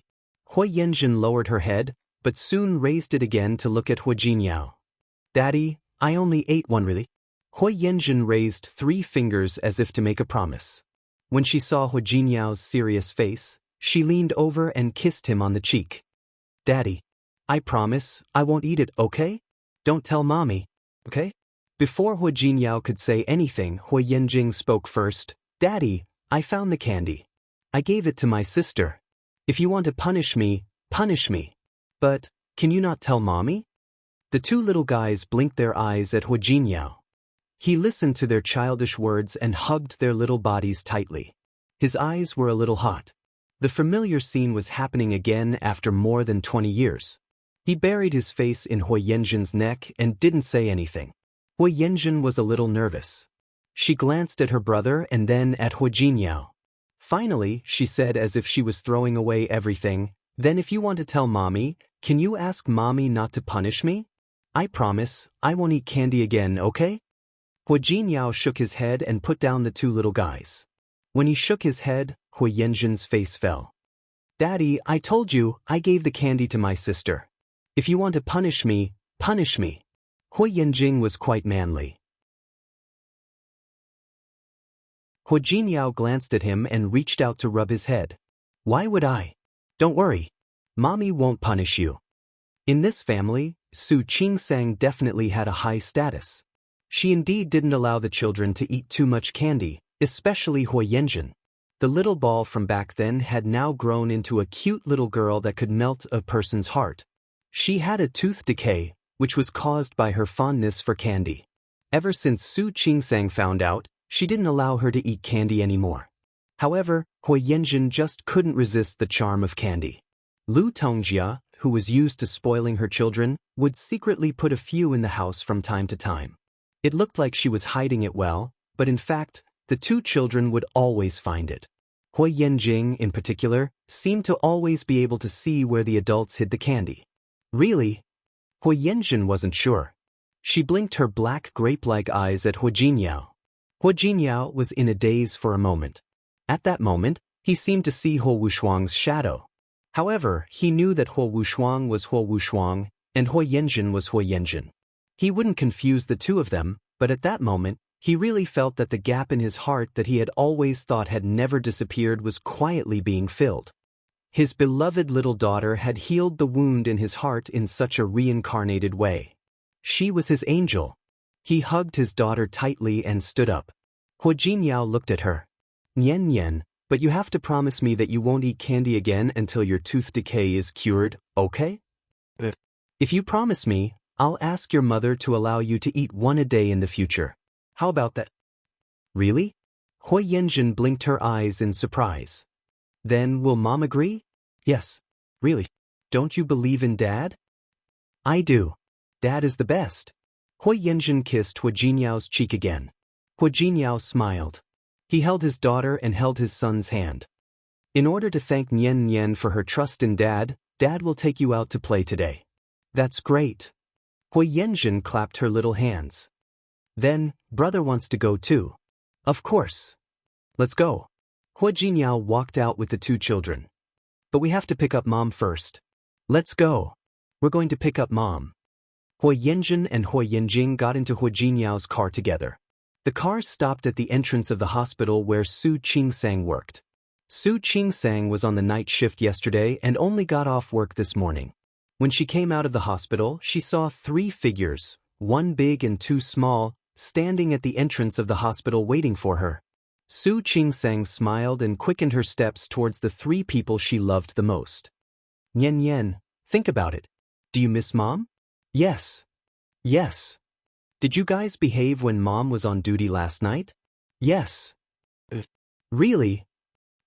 Mom, I secretly ate a candy, but I promise I only ate one, really only one. Mom, I gave it to my sister. Don't blame her. Why are you guys so disobedient? You actually secretly ate candy? Su Qingsang looked at the 2 little guys with a straight face. To punish you, huh? Huh.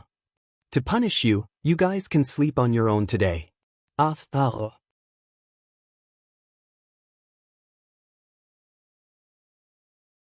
Chapter 648. Shi Mengwan looked at the little baby in Su Qingsang's arms. There was a flash of envy and love in her eyes.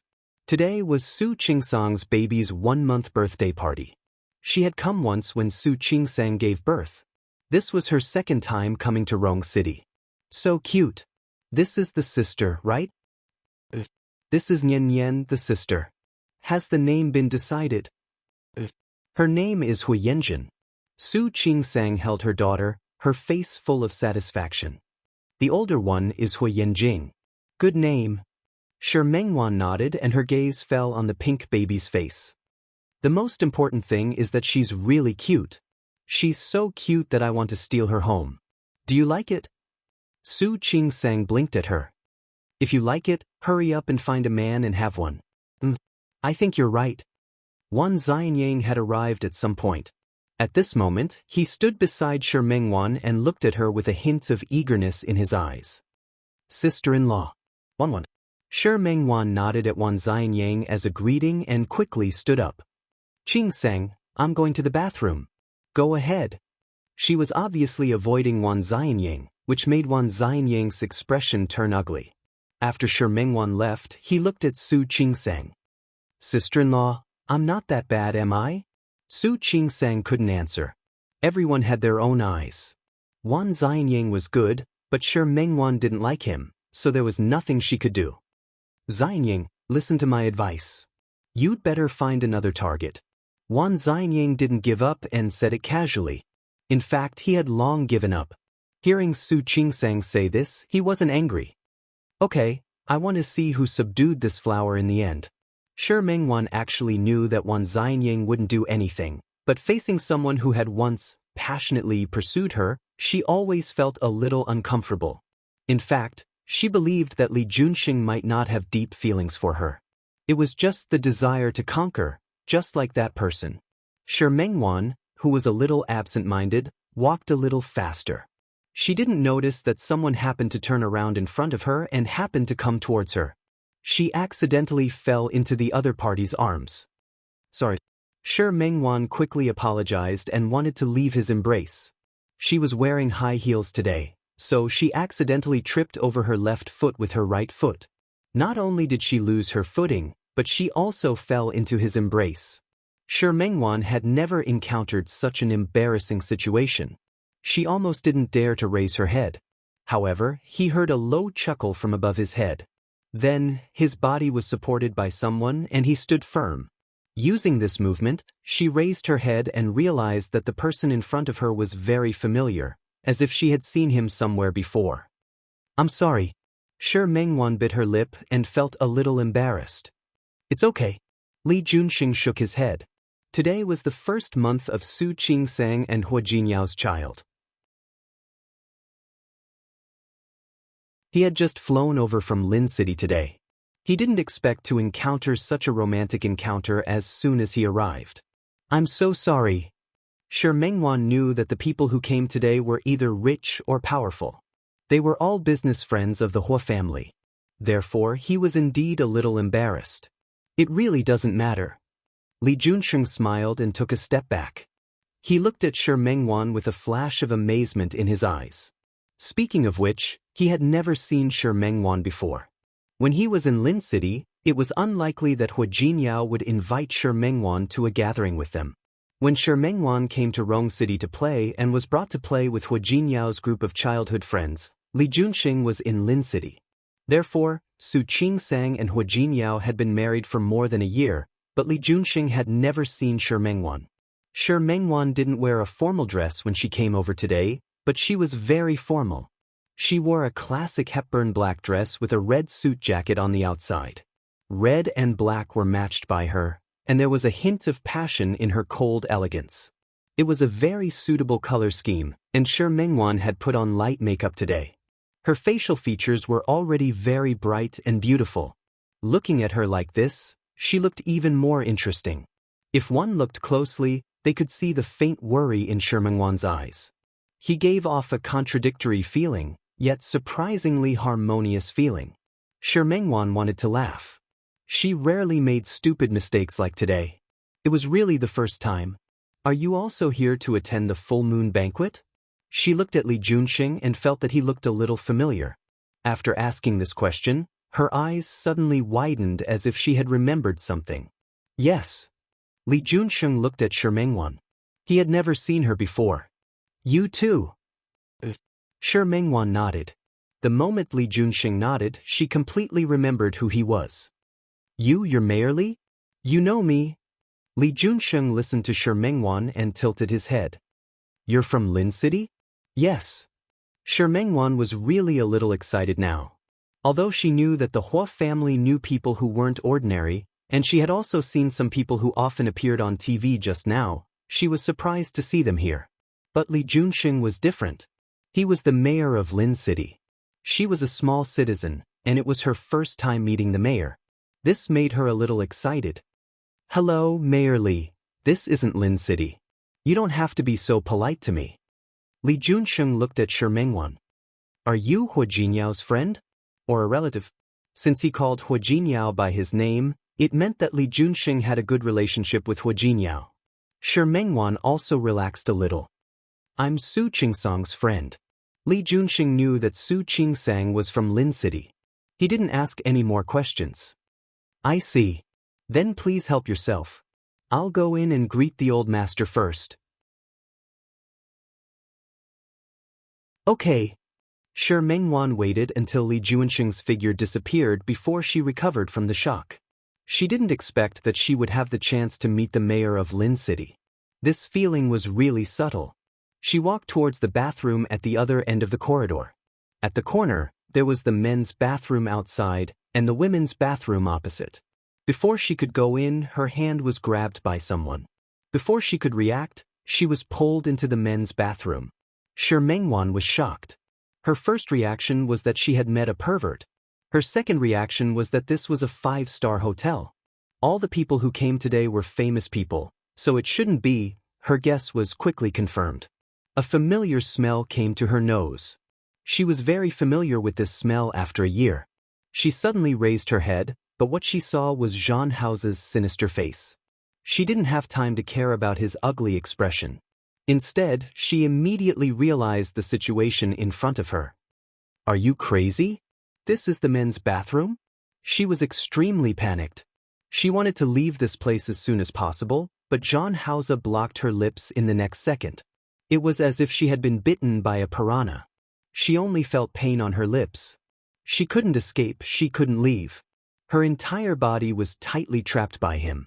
This was a 5-star hotel.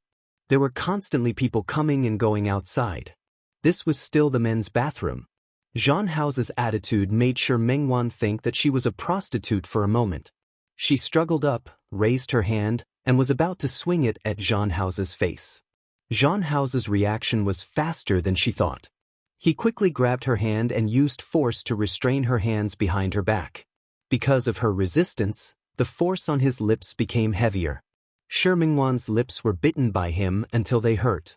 She wanted to retreat, but Zhang Hao's strength wasn't something she could compare to. Woo-woo. She glared at him. Her eyes were filled with resistance, dissatisfaction, and anger. Zhang Hao met her gaze for a long time. Finally, he let go of his hand and retreated a little, but he still trapped her in his arms. Shi Mengwan's breathing was a little breathless. Her lips hurt. She suspected that he had bitten her lips. Zhang Hao, let go of me. She wanted to push him away and leave this place. If she saw her in the men's bathroom, even if she didn't do anything, even if no one here knew her, it would be enough to make her feel embarrassed. Wan Xianyang, Hua Jinyao's childhood friend. The second young master of the Wan family. Now, he runs 2 antique shops. Among them, Gu Longshuan's business is the biggest. Every year, it brings Wan Xianyang hundreds of millions of yuan in profits. Shi Mengwan's body froze. She didn't understand what Zhang Hao meant by this. Li Juanxing, the mayor of Lin City. His family has been in the right place for generations. Li Juanxing is young, but he's already the top leader of Lin City. In the past year, through the investment of a master, he's developed and renovated the old city area of Lin City. He's very popular in Lin City. Shi Mengwan's back was tightly pressed against the door. She didn't understand what he meant. I didn't expect you to be so good at seducing men. You're actually able to attract the favor of 2 men like this in one go. Shi Mengwan watched as he said such words in such a mocking tone. Without thinking, she raised her hand and slapped him in the face. However, before her hand could touch his face, he had already grabbed it. He leaned forward and pinned her between the door and his chest. Are you angry? Zhang Hao, not every man is like you. Like me? What do you mean?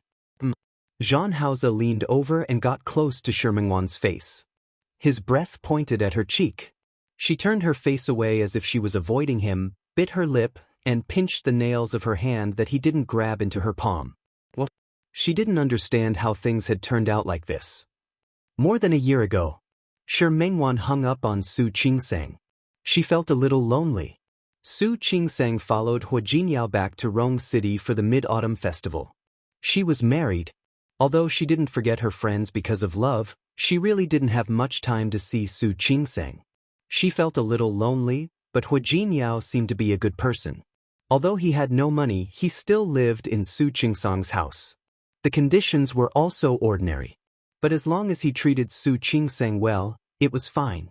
She looked through all the orders she had received before. Recently, the studio's business had been good. Ever since Su Qingsang got married, her orders had increased a lot. Even though Su Qingsang was the illegitimate daughter of the Su family, her wedding was still quite eye-catching. She designed her wedding dress herself. After the wedding, the studio's business had improved a lot. Sister Shi, the customer from last time is here again. After knocking on the door, the secretary, Xiao Qiu, poked his head in. Which one? It's that Miss Qin. I'll go take a look. When Shi Mengwan heard the surname Qin, she immediately thought of a person.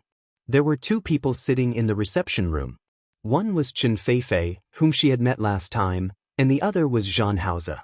Seeing the two of them appear at the same time, Shi Mengwan's expression changed for a moment. It was only for a moment. She quickly composed herself and turned to look at Qin Feifei. Hello, Miss Qin. Last time, Qin Feifei came over and said that she wanted to order a dress, but after saying the design requirements, she didn't say anything else. Qin Feifei was gentle and weak. When she saw Shi Mengwan, she stood up rather politely. Miss Shi, I might have to trouble you this time. I have a banquet in a few days, and I want to choose a dress for myself. Although Shi Mengwan mainly designed wedding dresses, she also had dresses here. Looking at Qin Feifei, she nodded. No problem. May I know what Miss Chen's request is? White. And be more generous. Qin Feifei smiled quite appropriately. Why don't you introduce it to me, Miss Shi? Okay. Shi Mengwan nodded and brought Qin Feifei to try on the dress. Before leaving, she glanced at Zhan Haoze. He sat there with his legs elegantly crossed. He was holding a magazine in his hand and casually flipping through it. Qin Feifei had already walked to the door, but she suddenly turned around and walked in front of Zhan Haoze. Brother Hao, I'm going to try on the clothes. Wait for me. Okay, Zhan Haoze replied. His gaze didn't even leave the magazine. Qin Feifei seemed a little dissatisfied. She couldn't help but bend down and kiss Zhan Haoze on the cheek. Thank you, Brother Hao. You're so nice to me. Shi Mengwan maintained a straight face and didn't look in that direction. Therefore, she didn't see that Zhan Haoze's brows were slightly furrowed because of Qin Feifei's actions. Qin Feifei also knew that she couldn't go too far. If she went any further, Zhan Haoze would be unhappy. She couldn't help but feel a little depressed, but she hid it very well. Shi Mengwan brought Qin Feifei to try on the clothes. Along the way, her mind couldn't help but think of Zhan Haoze. He had changed a lot now, but no matter how much he changed, she could still recognize him. Lowering her eyes, Shi Mengwan forced herself to retract her thoughts and focus on Qin Feifei. This is our dress exhibition area. Other than our own designs, there are also some custom-made clothes from abroad. As a studio, of course, they had to try their best to meet the needs of people at different levels. This one isn't bad. Qin Feifei picked up a white dress and compared it to herself. Miss Qin, you can go and try it on. Shi Mengwan looked at Qin Feifei's figure. Miss Qin is so slim. You should wear size S, right? Yes. Qin Feifei nodded, but she placed the dress in Shi Mengwan's hand. I'm sorry, but I don't think I like the lace on it. It's okay. You can take your time to look at it. Qin Feifei nodded and turned to look at her as if she had thought of something. Miss Shi, your studio is called Song Seeking. What's the name? Shi Mengwan pursed her lips slightly. Life is like a dream and a song, so it's called Song Seeking. I didn't know that Miss Shi was such an elegant person. Miss Qin, you're too polite. Shi Mengwan stood behind her, but she knew very well that this name didn't mean that. Song Seeking. Looking for dear brother. But for so many years, so long, there was no news of her at all. It wasn't easy for her to see him, but her dear brother had completely forgotten about her. These two. As they spoke, Qin Feifei had already picked out 2 dresses. Shi Mengwan led her to the fitting room. When she turned around, she realized that Zhan Haoze had arrived at some point in time and was standing at the entrance of the exhibition area. Her assistant, Xiao Ji, accompanied Qin Feifei to try on the clothes. At this time, there were only Shi Mengwan and Zhan Haoze in the exhibition area. The visitor was a guest. Shi Mengwan tried her best to make her expression look normal and calm. Mr. Jean, Miss Chen should be out in a while. You can sit here and wait for her. Jean Hauser glanced at her, then slowly walked to the sofa that Shi Mengwan pointed at and sat down. This exhibition area was designed to have a very fashionable feel. There were dark patterns on the large pieces of light pink and white. They were all kinds of clothing styles. If one looked closely, they could see the patterns on them. The sofa was geometric. It didn't surround the coffee table in the middle like normal shops. Instead, there were small tables on both sides with catalogs on them. There was also a small vase with a thin neck with a rose in it. Jean Hauser looked around and stopped when he passed by Shi Mengwan's face. He couldn't tell that this woman had good taste. Shi Mengwan called out. Soon, Xiao Qiu brought in 2 cups of camellia tea. Mr. Jean, please have some tea. Brother Hao, do I look good? Chen Feifei had already put on her clothes and came out. When she saw Jean Hauser come in, she was obviously very happy and turned around in front of him. Jean Hauser didn't comment. Not bad. Just not bad. Chen Feifei was obviously disappointed, but only for a moment. Then I'll go change again. Jean Hauser didn't say anything. Chen Feifei seemed to be a little sullen. She went in to change into another set of clothes. She changed into the second set, and Jean Hauser still said it wasn't bad. Shi Mengwan stood there with her eyes focused on her nose and her nose focused on her heart. Chen Feifei didn't ask her, and she didn't intend to ask. In fact, both sets were not bad and suited her very well. Chen Feifei changed to the third set and got Jean Hauser's approval. Then I'll take this set. Chen Feifei finally had a smile on her face. She turned to look at Shi Mengwan. Miss Shi, do you have men's clothes here? Pick a set for Brother Hao too. Yes. Although she only designed women's clothes here, it didn't mean that she didn't have men's clothes. There were foreign high-end custom-made clothes, and there were also collaborations with some brands. Brother Hao, you can pick one here too. Jean Hauser sat still. I have clothes. Then just treat it as accompanying me. You won't wear matching clothes with me when we go to a banquet, right? When she said the words matching clothes, she seemed a little embarrassed. She looked at Jean Hauser tentatively again. Jean Hauser glanced at her and finally got up to pick out clothes. Miss Shi, help me pick out a set. This was the first time Jean Hauser spoke to Shi Mengwan since he came here. Shi Mengwan looked at him and finally picked out a set of clothes for him that she felt were very suitable and matched the one Chen Feifei was wearing just now. This set. Put it together with the one Feifei wore just now.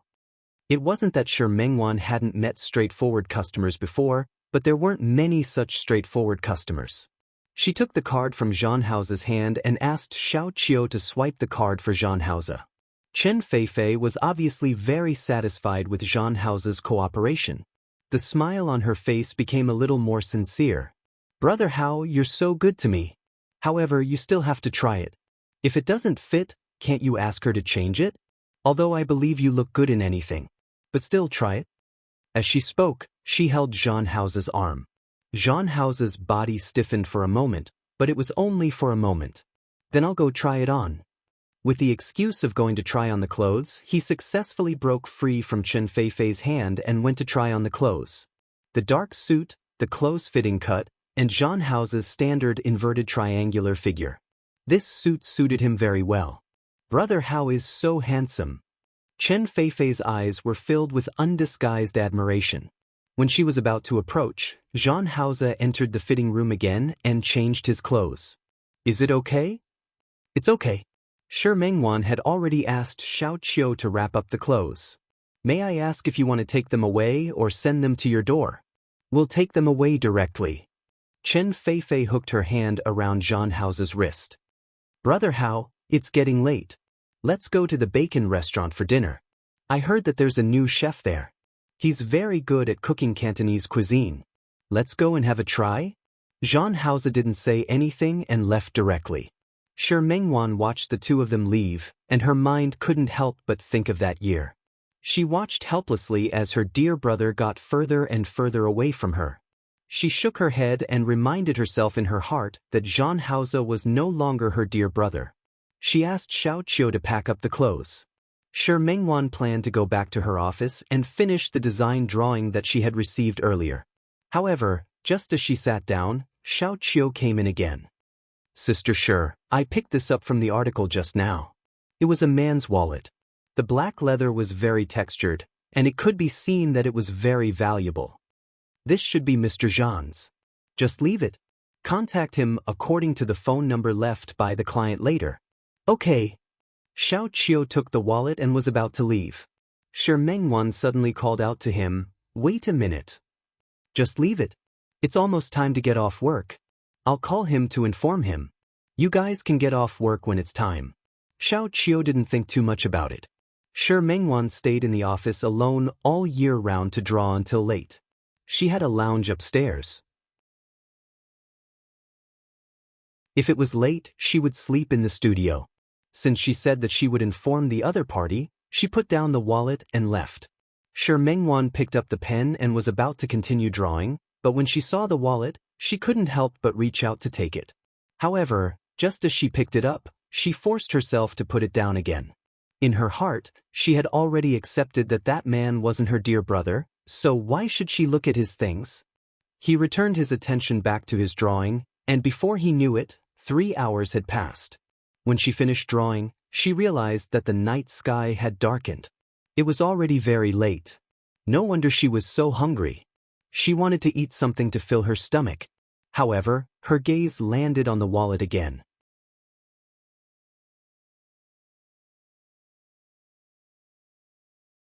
Chapter 649. Shi Mengwan hesitated for a while, then opened it. Other than a few cards and a stack of cash, there was no other identification. Shi Mengwan was about to close the wallet when she saw that the place where the photo was supposed to be was white. It seemed to be the back of the photo. A strange thought flashed through his mind. What kind of situation was this? Why didn't they show the front of the photo? She looked at the back of the photo and felt that she could see a secret. Out of politeness, she should put down her wallet and contact Zhan Hauser to get it. But she really wanted to know whose photo was in his wallet. She reached for the photo and was about to pull it out. Miss Shi's manners seemed to be lacking. Didn't anyone tell you not to touch other people's things? The sudden voice at the door shocked her so much that she almost threw the purse in her hand. Although he didn't throw it out, it was close enough. Her purse fell on the table with a thud. She looked at the tall figure at the door and felt guilty. Mr. Zhan? Zhan Hauser stood at the door, expressionless. His thin lips were pressed into a straight line. His slender legs were now striding inside. With every step she took, Shi Mengwan felt as if the other party's footsteps were stepping on her heart. She tried to stand up, but found that her body was very weak. There was no strength in his legs at all. She could only press her back against the back of the chair she was sitting on. She wasn't a timid person, but she didn't have the confidence to be caught red-handed doing such a bad thing. Zhan Hauser had already walked to the desk. He walked around the desk and stood in front of Shi Mengwan. Shi Mengwan blinked and tried her best to remain calm. Mr. Zhan, my staff found this wallet. It is now returned to its rightful owner. She placed the wallet in front of Zhan Hauser. Zhan Hauser didn't take it. Instead, he bent down and looked at her. His gaze was too sharp. Even Shi Mengwan, who had seen many celebrities, felt a little scared when she was stared at like this. Mr. Zhan, you're not going to play the game of mistaken identity anymore? What does that mean? Shi Mengwan blinked and took a few seconds to understand what he meant. Her face was a little red. She couldn't tell if she had mistaken him for someone else. Mr. Zhan, if there's nothing else, we're already off work. She lowered her eyes, feeling an indescribable sadness in her heart. That year was deeply engraved in her heart, leaving an unerasable mark. But the person who had left such a heavy stroke in her life didn't remember anything between them. Shi Mengwan's rationality returned. She remembered that the man in front of her was no longer her dear brother. Now, he was Zhan Hauser, another woman's boyfriend. She stood up and casually tidied up the things on the table. Just as he was about to leave, he realized that Zhan Hauser was standing there without moving. She was about to reach for her bag when she paused. She thought about it, picked up the wallet again and handed it to Zhan Hauser. Mr. Jean. Jean Hauser stared at her face for a long time, then reached out and took the wallet. The moment he took the purse away, his fingertips brushed against the back of her hand. His hands were a little cold. It was already past the Mid-Autumn Festival. Lin City was very hot during the day, but it was a little cold at night. However, she still felt that his hands were a little too cold. The moment he retracted his hand, he met Jean Hauser's gaze. He was still staring at her. His eyes were long and narrow, and his gaze was sharp. The bridge of his nose was high, and his thin lips were slightly pursed. Shi Mengwan stared at his lips and suddenly had an urge to lean forward and kiss his thin lips. His lips were as cold as his hands, or were they warm? Realizing what she was thinking, Shi Mengwan's face slowly turned a little red. She had never been in love before, and such a secret thought made her feel a little ashamed. Mr. Jean. Jean Hauser stared at her face and finally retracted his hand. He wrapped the money up. Shi Mengwan heaved a sigh of relief. The atmosphere was too awkward for a man and a woman to be alone in the same room. However, Shi Mengwan quickly realized that she was happy too early. Her studio was on the 3rd floor of an office building in a pretty good area in Lin City. There was a corridor that wasn't long from the studio, and then there was the elevator. When the two of them walked to the elevator together, Shi Mengwan realized that she was going to take the elevator with Jean Hauser. Realizing this, she took 2 steps back. Jean Hauser happened to press the elevator button at this moment. When he saw her actions, he turned around and glanced at her. Mr. Jean, you go first. I seem to have forgotten to lock the door. As she spoke, she took another step back. The elevator arrived at this moment, and Jean Hauser stood there without moving. You locked it just now. When I came out, you locked it? Was that so? Shi Mengwan felt inexplicably awkward. The elevator opened, and Jean Hauser stood there looking at her. She had no choice but to grit her teeth and quickly walk into the elevator. Jean Hauser looked at her back and followed her into the elevator. The door closed, and only the two of them were left in the narrow space. Shi Mengwan had never been like this before. The short 3 floors made her feel like a year. Jean Hauser was standing less than 50 centimeters away from her. She could even smell the scent on his body. It was faint, similar to the scent of mint. The last time she thought he was her dear brother, she smelled the same scent. She moved to the side without a trace, putting some distance between the two of them. When she looked up, she realized that Jean Hauser was staring at her face. Her moving footsteps were frozen there. Her face was a little hot. Such an abnormal person wasn't like her usual self at all. The elevator didn't move. She couldn't help but look up at the elevator and realize that they had actually stopped on the 3rd floor. She was stunned for a moment. She didn't understand why Jean Hauser didn't press the floor button. She looked at Jean Hauser, and he was also looking at her. Shi Mengwan felt uncomfortable being stared at by him. She didn't understand what he wanted to do. She didn't want to stay in such a confined space with Jean Hauser, so she could only choose to press the one. The moment her hand was about to touch the button, Shi Mengwan realized that when she leaned close to the button, she was also close to Jean Hauser. Her arm brushed past his body, and her shoulder was very close to him. Such a close distance made Shi Mengwan momentarily lose her composure. She subconsciously looked at Jean Hauser and found that he was also looking at her. His deep gaze was deep. She couldn't see the meaning in his gaze, but she instinctively murmured those 3 words. Dear brother? Jean Hauser's gaze suddenly changed and became a little more gloomy. Shi Mengwan was shocked by the sudden change in his gaze and subconsciously wanted to retreat. However, she forgot that she was leaning forward at this moment. With this retreat, her entire body lost balance. She subconsciously wanted to grab something, but there was nothing else in front of her other than Jean Hauser. In a flash, Shi Mengwan gave up and let her body move forward. She wanted to use her hands to stabilize herself. A big hand appeared on her waist.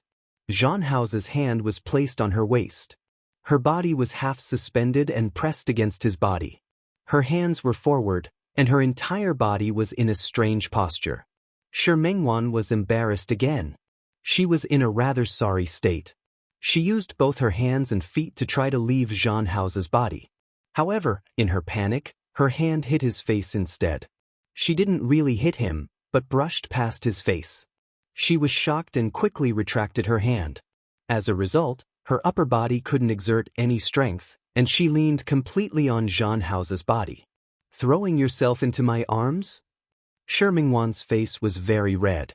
She mumbled and wanted to explain herself, but Zhang Hao easily scooped her body up at this moment and pressed her against the elevator wall. "Zhang, first, you mistook me for someone else, and then you threw yourself into my arms? Miss Shi, do you always treat your clients like this?" His almost humiliating words made Shi Mingwan's face instantly turn as pale as blood. She wanted to push Zhang Hao away, but she realized that his body was as immovable as a mountain. "Mr. Zhang, please let go of me. You're not calling me dear brother anymore?" Zhang Hao stared at Shi Mingwan's red face because of embarrassment and shyness. His slender and slightly cold fingers gently caressed her cheeks. Shi Mingwan's body instinctively trembled. She looked above Zhang Hao. "Mr. Zhang, please let go." There were cameras in the elevator, and she really had no intention of becoming the news person of the entire building tomorrow. Zhang Hao stared at her face and didn't retreat. Instead, he put his hand past her side. Shi Mingwan became more and more nervous. At this moment, Zhang Hao pressed the button for the first floor. The moment he retracted his hand, he approached her. Their faces were less than 5 centimeters apart. He stared into her eyes. Shi Mingwan had a pair of extremely beautiful almond-shaped eyes, and the corners of her eyes were slightly raised. She looked seductive, especially when her red lips were slightly opened, as if she was kissing him seductively. Zhang Hao's eyes darkened slightly, and his tone was even colder than before. "If you don't want a man to have sex with you in the elevator, don't make such a seductive move next time." The redness on Shi Mingwan's face disappeared completely. The elevator had already reached the first floor. Zhang Hao let go of his hand and took a step back. Without looking at Shi Mingwan, he stepped out of the elevator and left. If it weren't for her last bit of willpower, Shi Mingwan would have slid to the ground. She had never been humiliated like this in her life. Seduction? He really dared to say it. If it weren't for the fact that he was the dear brother that she had always missed. If it weren't for the fact that she always had different feelings for him. How could she let herself lose her composure like this? Seeing that the elevator was about to close again, Shi Mingwan grabbed the bag on her shoulder and quickly stepped out of the elevator. The night wind blew, and it was a little cold. It also allowed her to completely calm down. Some people were no longer the people they used to be. She didn't need to care. She didn't need to care. She just needed to pretend that that person wasn't her dear brother. She just needed to find her dear brother again. Su Qingsang didn't stay in Rong City for long. She only stayed for a week before coming back. Every time she went out, she would bring a gift for herself. This time was no exception. Shi Mingwan had something on her mind, but she couldn't let Su Qingsang see it. She used her laughter to distract Su Qingsang's attention. She didn't realize that there was something wrong with her. After all, he was the dear brother that she missed so much. Shi Mingwan couldn't stand him talking to her like that. Fortunately, she was used to adjusting her mood. Within 2 days, she let herself put this matter aside. Chen Feifei came again later, but she came with a friend of hers. Not seeing Zhang Hao, Shi Mingwan couldn't tell whether she was disappointed or relieved. Half a month had passed. That day, Su Qingsang rarely had time and said that she wanted to treat her to a meal. The two sisters hadn't had a gathering for a long time. Shi Mingwan went and found that Hu Jinyao was also there. At first, she was a little uncomfortable, but now she was completely used to it. With Hu Jinyao and Su Qingsang at the scene, it wouldn't be called showing off. It was called dog butcher. The two of them had to show off their love during a meal, which made her a little speechless. After a few teasing words, she felt a little stifled. They didn't even talk about dating and jumped straight to marriage. They were also doing very well now. Maybe she really had to listen to Su Qingsang's suggestion and forget her dear brother and find a man. Maybe he could be like Su Qingsang and Hu Jinyao? Although she thought so, she clearly knew that it was unlikely. After separating from Su Qingsang, Shi Mingwan wasn't in a hurry to go home. Feeling a little annoyed, she unconsciously drove the car to the entrance of a small alley. The alley was very dark, and only the intersection had a faint light. Shi Mingwan didn't feel afraid. She stared at the small alley. She could almost imagine what kind of scene it would be like if she were to pass through this alley. It had been more than 10 years. Many places in Lin City had changed, but this place hadn't changed until now. Passing through the entrance of the alley, there were small alleys on both sides. They were of different sizes, and there were many people living there. Almost all the people at the bottom of Lin City's society lived here. She looked at the hidden darkness behind the intersection and got out of the car. She was very bold today. In fact, she used to come to this place often. She wasn't afraid of encountering danger.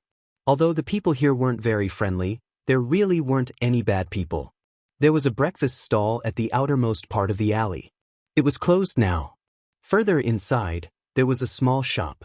It was also closed today. She still remembered that she was very hungry at that time. She wanted to eat, but she didn't have any money on her. What happened after that? Dear brother found a steamed bun and opened it, half for each of them. He said that it was half for each of them, but in fact her half was more, and his half was less. She said, "Dear brother, you're bigger? Do you eat this big piece?" "No need. I'm a man. I can withstand hunger better. You eat." A teenager wasn't a man at all, but Shi Mingwan felt that the young man was an indomitable man. He was so thin and young, but he raised her for a whole year. At that time, she was eating the steamed bun and watching dear brother finish the small half of the steamed bun in a few bites. She knew that dear brother wasn't full. She deliberately left half of it, saying that she didn't have an appetite today and couldn't eat any more.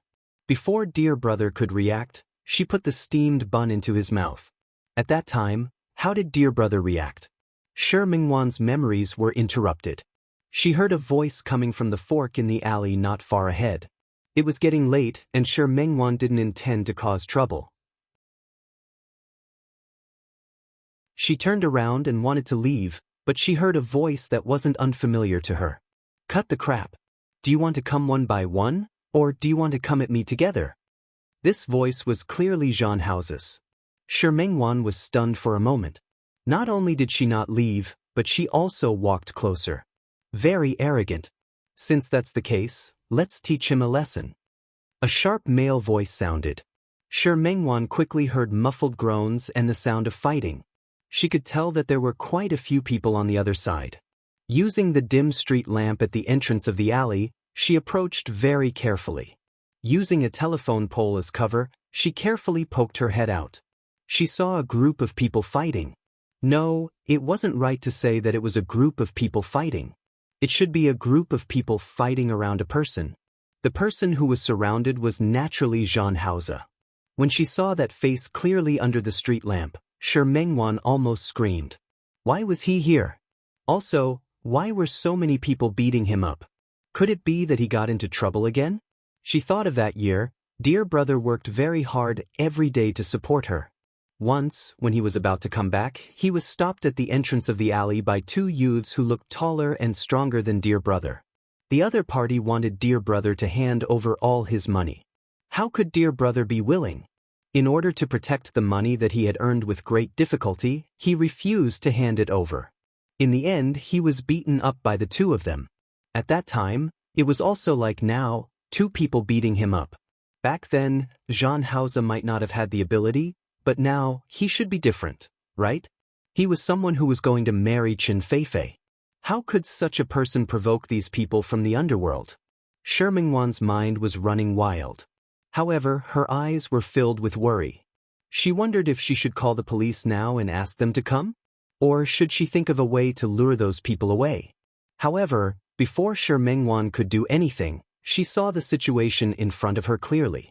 She, who had been letting her imagination run wild just now, didn't notice that Zhan Hao had already beaten that group of people to the ground. Zhan Hao was still standing. He was a little far away, so she couldn't tell if he was injured. However, she was stunned to see that the people who had just attacked him were all lying on the ground. There were cries of pain in the alley. It could be seen that they were all seriously injured. Such a change shocked Shi Mengwan. When did dear brother's skills become so good? Tell your master that no matter what he wants to do, I'm here and will accompany him at any time. You, one of the people lying on the ground said for a long time, but he didn't come up with anything new. Over and over again, it was just a few threatening words. Shi Mengwan saw that Zhang Haoze was fine and was about to leave, but Zhang Haoze had already started to walk in this direction. Shi Mengwan was shocked. Before she could think of where to hide, Zhang Haoze had already walked to her side. When he passed by her, he glanced at her and then stopped in his tracks. He looked at her and saw that half of her body was hidden behind the telephone pole, but it was completely useless. She was still clearly seen by others. Have you heard enough? Shi Mengwan was shocked. She didn't expect that she would be discovered by him. She had nowhere to hide even if she wanted to. She looked at the person behind her who was still lying on the ground in pain. Shi Mengwan took a big step back. She didn't know what was under her feet, but she almost stepped on it. However, this time, she balanced her body well and didn't let herself fall again. What a coincidence! Mr. Zhang. Zhang Haoze ignored her greeting. He looked at the people at the other end of the alley and finally his gaze fell on Shi Mengwan.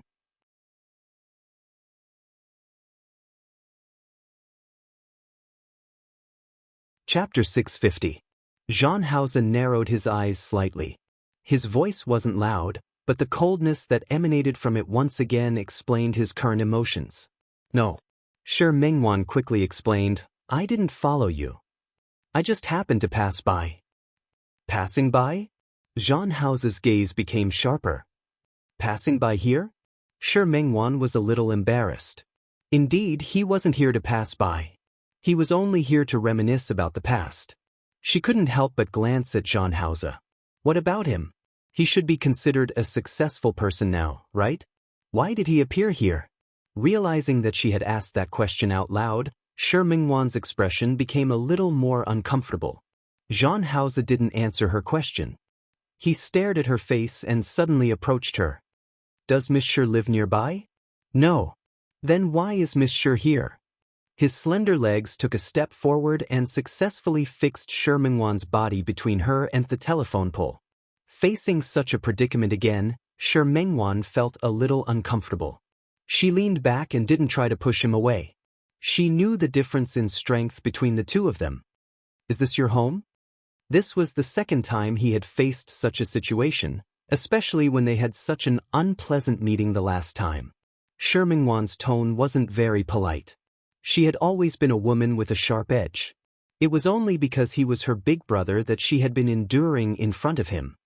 If this place isn't yours, then what right do you have to question me like this? Zhang Haoze narrowed his eyes slightly because of her sharp retort, and his body suddenly moved closer. He lowered his body and confronted Shi Mengwan. The malice in his eyes made Shi Mengwan's back turn cold, but she refused to admit defeat.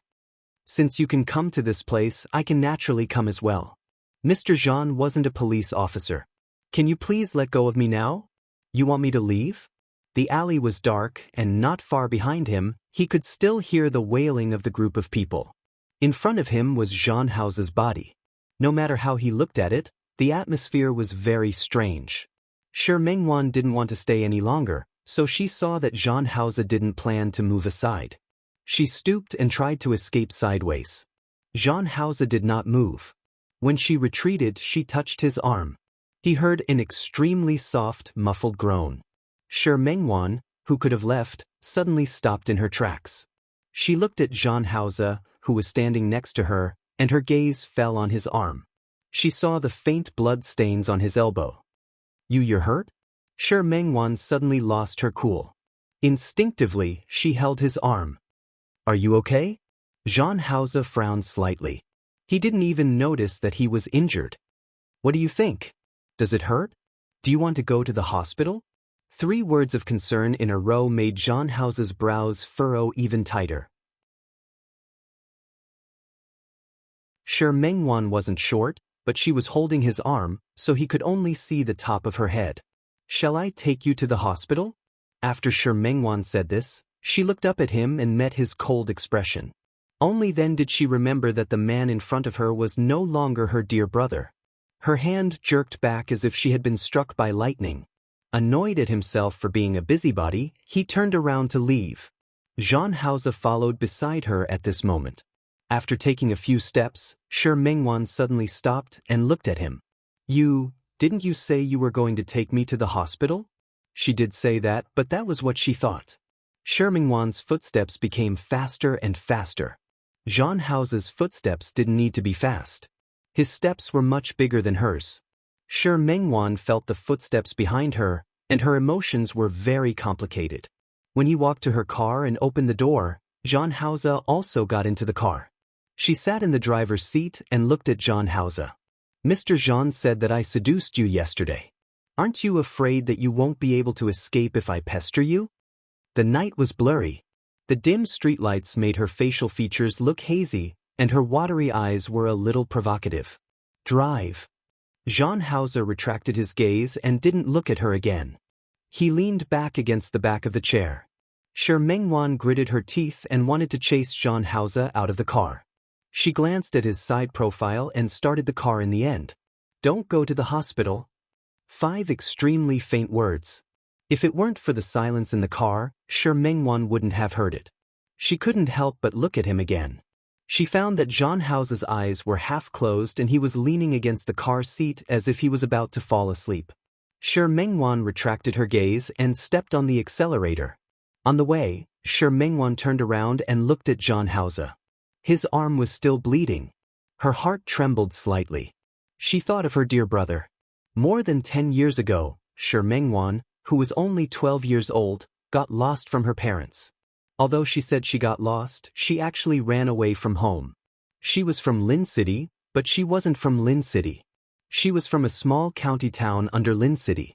Shi Mengwan's father was the eldest in the family. He had 2 younger brothers. The small county town where Shi Mengwan lived was very patriarchal. Shi Mengwan's 2 uncles both had sons. Only Shi Mengwan didn't. Shi Mengwan's grandmother was very dissatisfied with Shi Mengwan's mother because of this. Shi Mengwan's mother didn't have a good life in the Shi family. Because she had injured her body when giving birth to Shi Mengwan, it wasn't easy for her to get pregnant again. Until Shi Mengwan was 9 years old, she hadn't had a second child. Shi Mengwan's father was the eldest of the 3 brothers of the Shi family, but he didn't have a son. Shi Mengwan's grandmother disliked this eldest daughter-in-law more and more. It wasn't until Shi Mengwan was 11 years old that her mother finally got pregnant miraculously. Shi Mengwan thought that this mother would definitely give birth to a younger brother. This way, her mother's life should be better. But who knew? The second child Shi Mengwan's mother gave birth to was still a daughter. Shi Mengwan's grandmother's expression became even uglier. Even Shi Mengwan's father's heart was heavy. There was clearly a little sister in the family, but no one had a smile on their faces. Shi Mengwan was already sensible. She didn't like the atmosphere at home. She hated how her grandmother scolded her every day and said that her mother was a hen that didn't lay eggs. She hated how her father frowned because she was a daughter. She hated her mother even more. It was clearly not her fault for giving birth to a daughter, but she had to bear all the responsibility on herself. No matter how much she hated that family and the atmosphere at home, she still tried her best to comfort her mother and help her take care of her little sister. She comforted her mother and told her that giving birth to a boy or a girl wasn't something she could decide alone.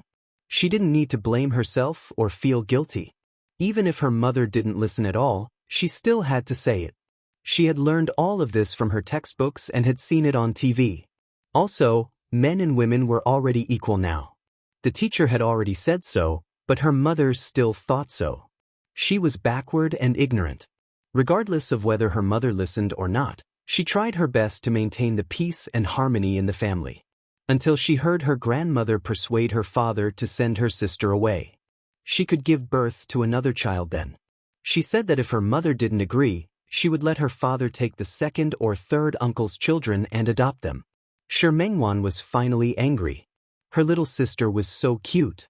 Even if she was a girl, she was still her father's child. Her father actually wanted to give her sister away? Shi Mengwan, who had been taking care of her sister for a few months and had feelings for her, was furious on the spot. What are you giving her away for?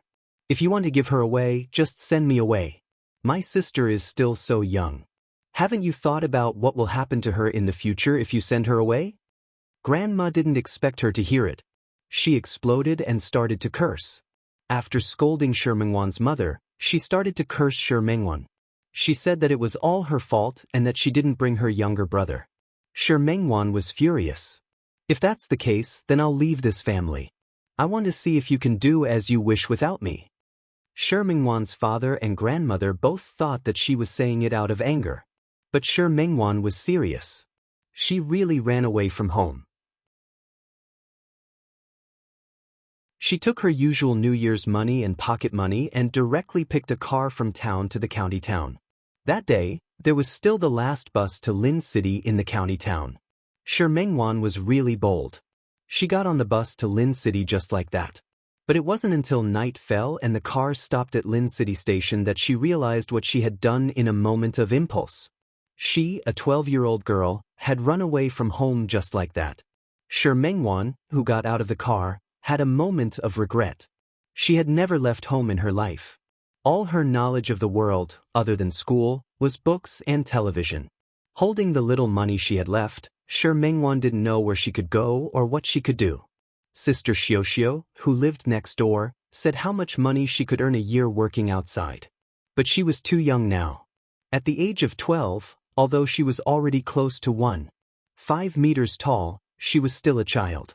Moreover, she didn't have a degree. She hadn't even finished junior high school. How could she find a job? She walked along the streets of Lin City Station.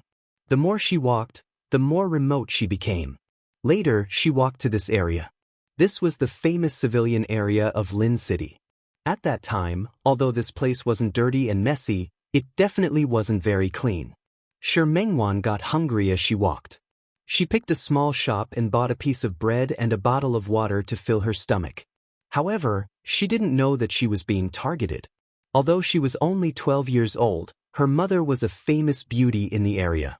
Although Father Shi's personality wasn't strong enough with his grandmother, he was also very good-looking. Shi Mengwan perfectly inherited all of her parents' traits. She had almond-shaped eyes, willowy eyebrows, delicate skin, and shiny black hair.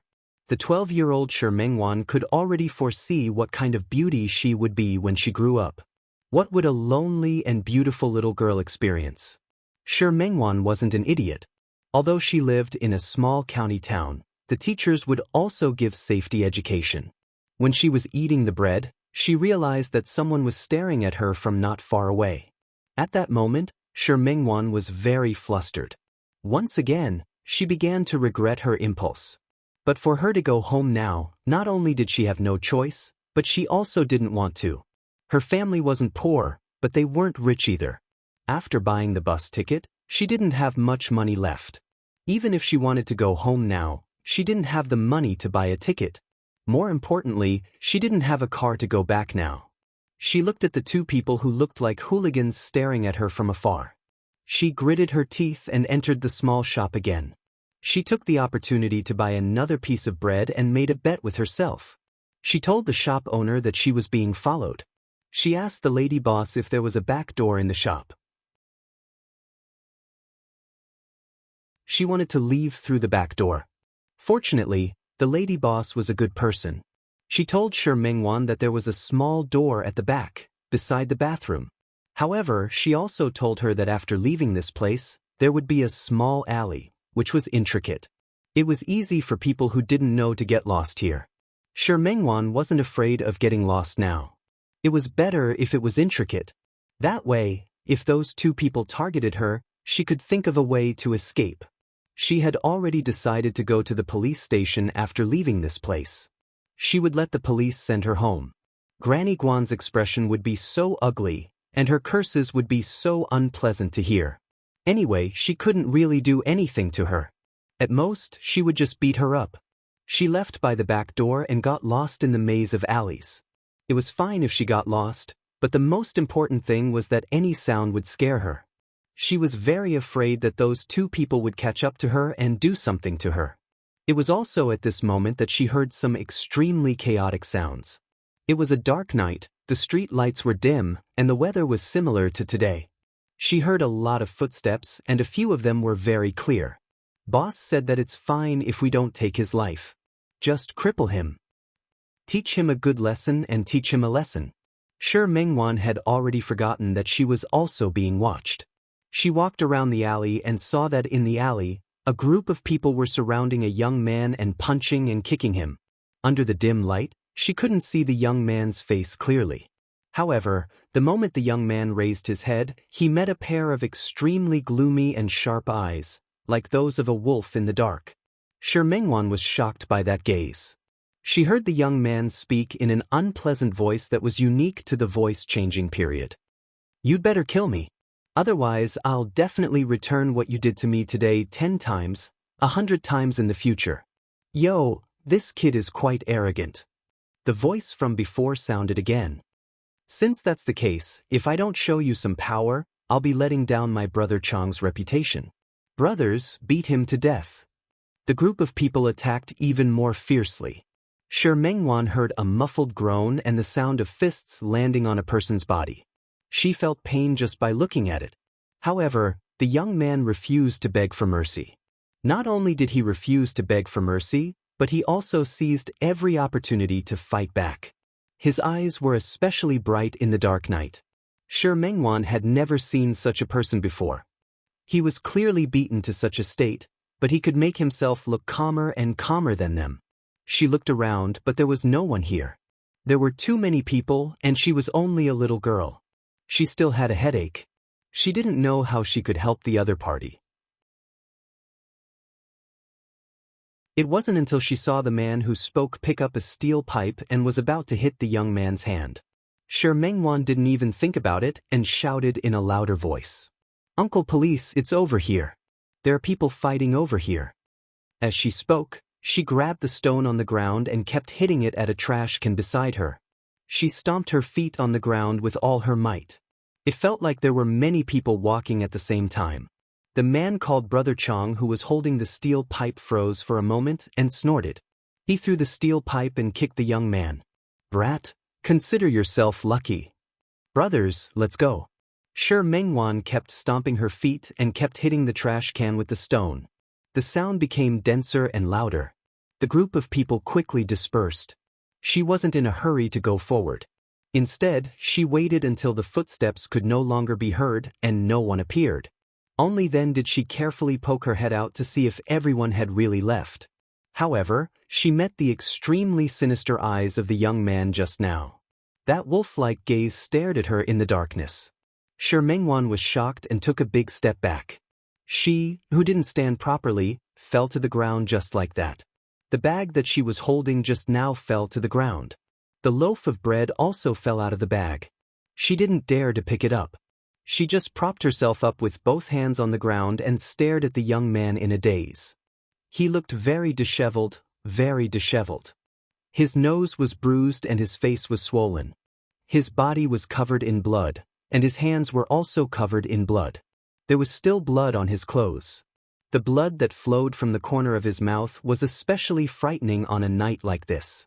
Shi Mengwan had saved him on impulse just now, but now that she had saved him, she started to feel conflicted again. The person she saved couldn't be a bad person, right? Or, the young man didn't look at her. He bent down and picked up the bread that had fallen to the ground. Shi Mengwan became more and more nervous, but the young man tore off the plastic wrap on the outside of the bread and finished it in a few bites. What kind of operation was this? Shi Mengwan looked at the young man and swallowed her saliva. She wanted to say that he ate her bread. However, the young man also saw the bottle of water in the bag. He glanced at her, took the bottle of water, and drank the remaining half of the bottle just like that. Throwing the bottle on the ground, the young man glanced at Shi Mengwan and turned to leave. However, Shi Mengwan stopped him. The young man turned around and looked at Shi Mengwan again. Shi Mengwan's lips moved. She wanted to say, "Are you going to leave just like that after eating my food?" However, the words that came out of her mouth were, "You threw the trash on the ground. That's not right." A trace of mockery flashed across the young man's hostile face. He took 2 steps forward and stood in front of Shi Mengwan. She was still sitting on the ground, and the young man was standing there. The young man was nearly 1.7 meters tall. Shi Mengwan shrunk her neck. For the first time, she felt afraid. The young man stared at her face. Just when she thought that he would make a move on her, he finally made a move. He bent down. Shi Mengwan was shocked and instinctively covered her head with her hand. The young man picked up the plastic bags and bottles on the ground. Then, after rolling them into a ball, he threw them into the trash can at the side with great accuracy. After throwing them, he glanced at Shi Mengwan, turned around, and continued to walk forward. Shi Mengwan stood up and followed behind him for some reason. After taking a few steps, the young man suddenly turned around and looked at her.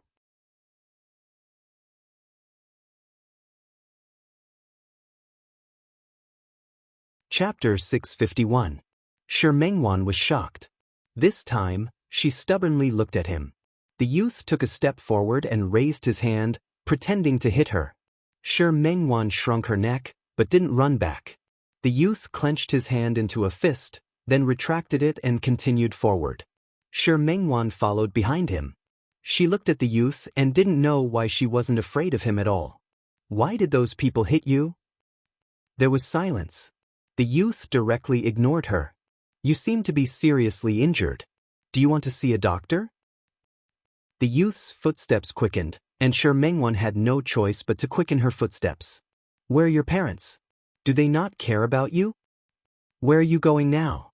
Aren't you afraid that those people will come looking for you again? Shut up." The youth finally couldn't take it anymore. He turned around and glared at Shi Mengwan. "Don't follow me." Shi Mengwan bit her lip and followed behind the youth again as he continued to walk forward. The youth walked very fast. He made up his mind to get rid of Shi Mengwan. Shi Mengwan ran with him. She even thought that it was fortunate that the youth was injured. Otherwise, she wouldn't have been able to catch up. Yes, the youth's leg seemed to be injured, so he couldn't walk fast.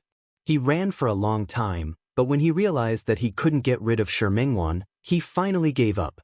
He didn't take another detour. Instead, he walked directly into an extremely small alley at the side. Then, he found one of the doors with familiarity and pushed the door open. Shi Mengwan stood at the door for a long time. Seeing that the youth had no intention of closing the door, she followed him in.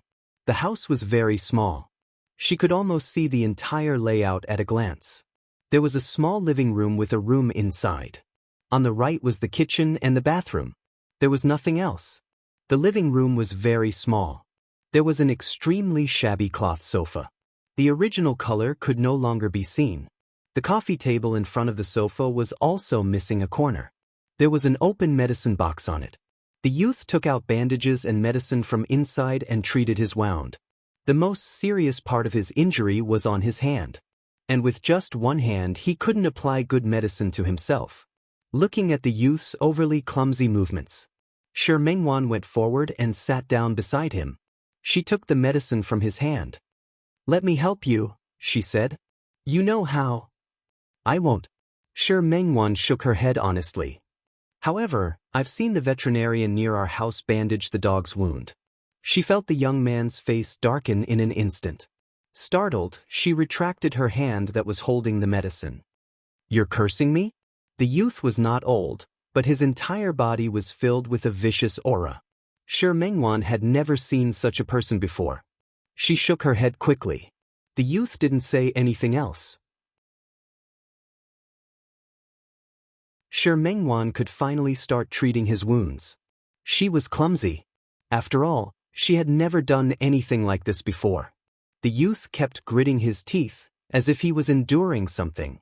After more than half an hour, she finally treated all the wounds on the young man's body. The rest of the youngster's body was covered with superficial wounds. The more serious ones were on his feet and elbows. She finished bandaging the wound and found that it was very ugly. For a moment, she looked a little ashamed.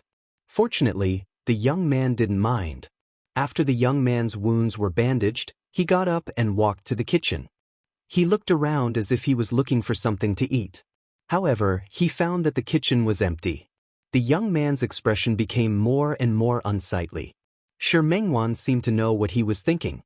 Thinking of the scene of him eating bread in big mouthfuls, she looked at him very quietly. Are you still hungry? Do you want to eat? I'll buy it for you. The young man's sinister gaze fell on her again. Shi Mengwan shrunk her neck. She took out a few bills from her pocket. They were the only ones left after she bought the bus ticket. The young man looked at the money in her hand. This time, he didn't stand on ceremony and took it. Stay here and don't run around. The young man's voice was changing, so his voice was actually a little unpleasant to hear. Coupled with his vicious face, ordinary people might feel afraid. However, Shi Mengwan didn't feel afraid. Strangely, she always believed that the young man wouldn't hurt her. After the young man left, she took a look at the house and tidied it up. Actually, there was nothing to tidy up. This place was too dilapidated and old. There was nothing at all. However, she was the eldest daughter of the family, so she was used to doing these things. Not long after she tidied up, the young man came back with 2 servings of fried rice noodles in his hands. Later, Shi Mengwan found out that the alley extended in all directions.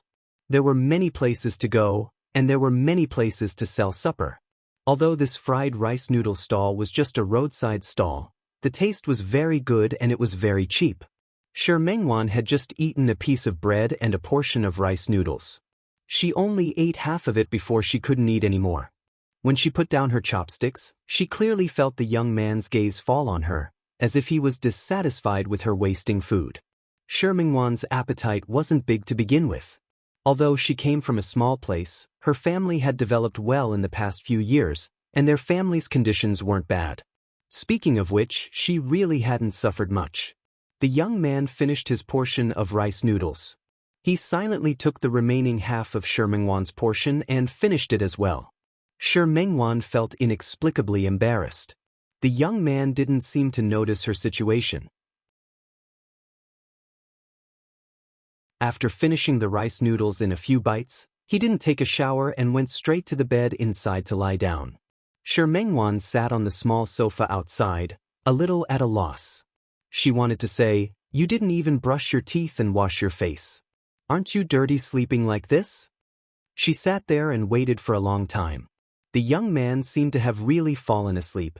At this moment, Shi Mengwan stood up and walked to the bathroom with small steps. There was only a cup and a toothbrush there. Shi Mengwan had a slight obsession with cleanliness, so she couldn't do the behavior of using someone else's toothbrush. She could only rinse her mouth with water and wash her face with a handful of water. She cleaned herself up and looked at herself. There were no extra clothes and she had no money. The remaining dozens of yuan had been given to the young man just now. She felt that she was a little stupid. She should have left a few yuan behind. She didn't know what she was thinking just now. She gave him all the money in a moment of stupor. Now, she didn't have a watch, so she couldn't tell the time. Shi Mengwan, who was sleepy, thought about it for a while. In the end, she curled up her feet on the broken sofa. She fell asleep just like that. Someone knocked on the car window and interrupted Shi Mengwan's memories. Shi Mengwan stopped the car. She realized that the traffic police were checking for drunk driving. She took out her driver's license and blew on it cooperatively. The traffic police glanced at Jean Hauser, who was sitting next to the car seat.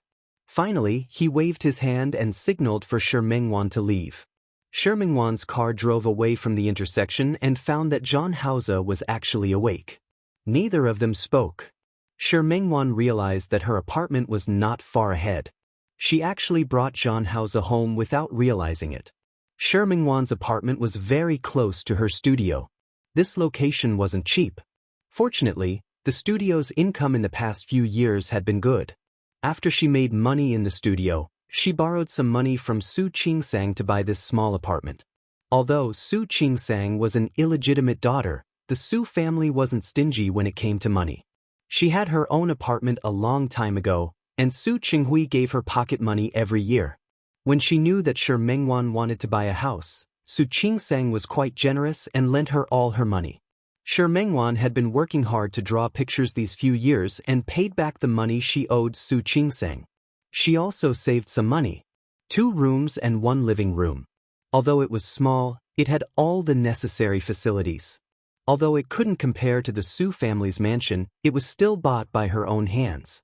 One of the two rooms was used as the master bedroom, and the other was used as a study and design room. When she was inspired, she must have a set of drawing tools in front of her. The living room wasn't big, but there was a large balcony. From here, she could see the landmarks of Lin City in the distance, as well as the large green area under the community. Overall, Shi Mengwan was very satisfied with her own state. She was still young, but she had her own studio, a house, and a car. Shi Mengwan entered the door silently. Instead of greeting Zhang Haoze, she went to the living room cabinet and took out the medicine box. Zhang Haoze stood in the living room, as if he was looking at the environment in front of him. Shi Mengwan glanced at him and sat down on the sofa. Zhang Haoze took a few steps forward and sat down as well. The house was warm-toned and very cozy. The sofa in the corner wasn't big, but it was very comfortable to sit on. Shi Mengwan opened the medicine box, glanced at Zhang Haoze, and motioned for him to take out his hand. He was wearing a light-colored shirt today. The blood was stained on the shirt and had already stuck to the flesh. Shi Mengwan's expression didn't look too good. Everything in front of her was developing in a strange direction. For a moment, she thought that the person in front of her was her dear brother. She even suggested to send him to the hospital, but in the end she brought this man home. She skillfully cut open the man's sleeve and looked at the wound on it. Fortunately, it wasn't very serious. If he needed stitches, he would really have to go to the hospital. Her movements were very skilled. It was obvious that she had specially practiced it. Speaking of which, could her skills be like this? It was really because she had bandaged her dear brother's wounds too many times. She thought of that unruly youth again. She knew him from the time he was beaten up. After that, he would always fight with others from time to time and get injured from time to time. From the beginning, she was clumsy, but later on, she skillfully treated all kinds of wounds for him. Realizing that she had associated Zhang Haoze with her dear brother again, Shi Mengwan's expression didn't look too good. They weren't the same person, not the same person. She kept reminding herself to keep herself awake. Her movements were very fast, and the wound on Zhang Haoze's hand was quickly bandaged. She looked at Zhang Haoze's face again. The corners of his face were sharp, and his wheat-colored skin was smooth and tight. It seemed that his fighting skills had also improved. After all, every time he was beaten in the past, there would be injuries on his face. She was looking at Zhang Haoze, and Zhang Haoze was also looking at her. He seemed to be able to tell that Shi Mengwan was a little absent-minded. You're tuning in to the Passion Pages YouTube channel. We're so grateful for your support, and don't forget to subscribe to join us on this incredible journey through captivating stories. Your generosity through donations truly makes a world of difference, as it's the primary source of revenue that allows me to expand and enhance this channel for you. Thank you from the bottom of my heart for being a part of this adventure.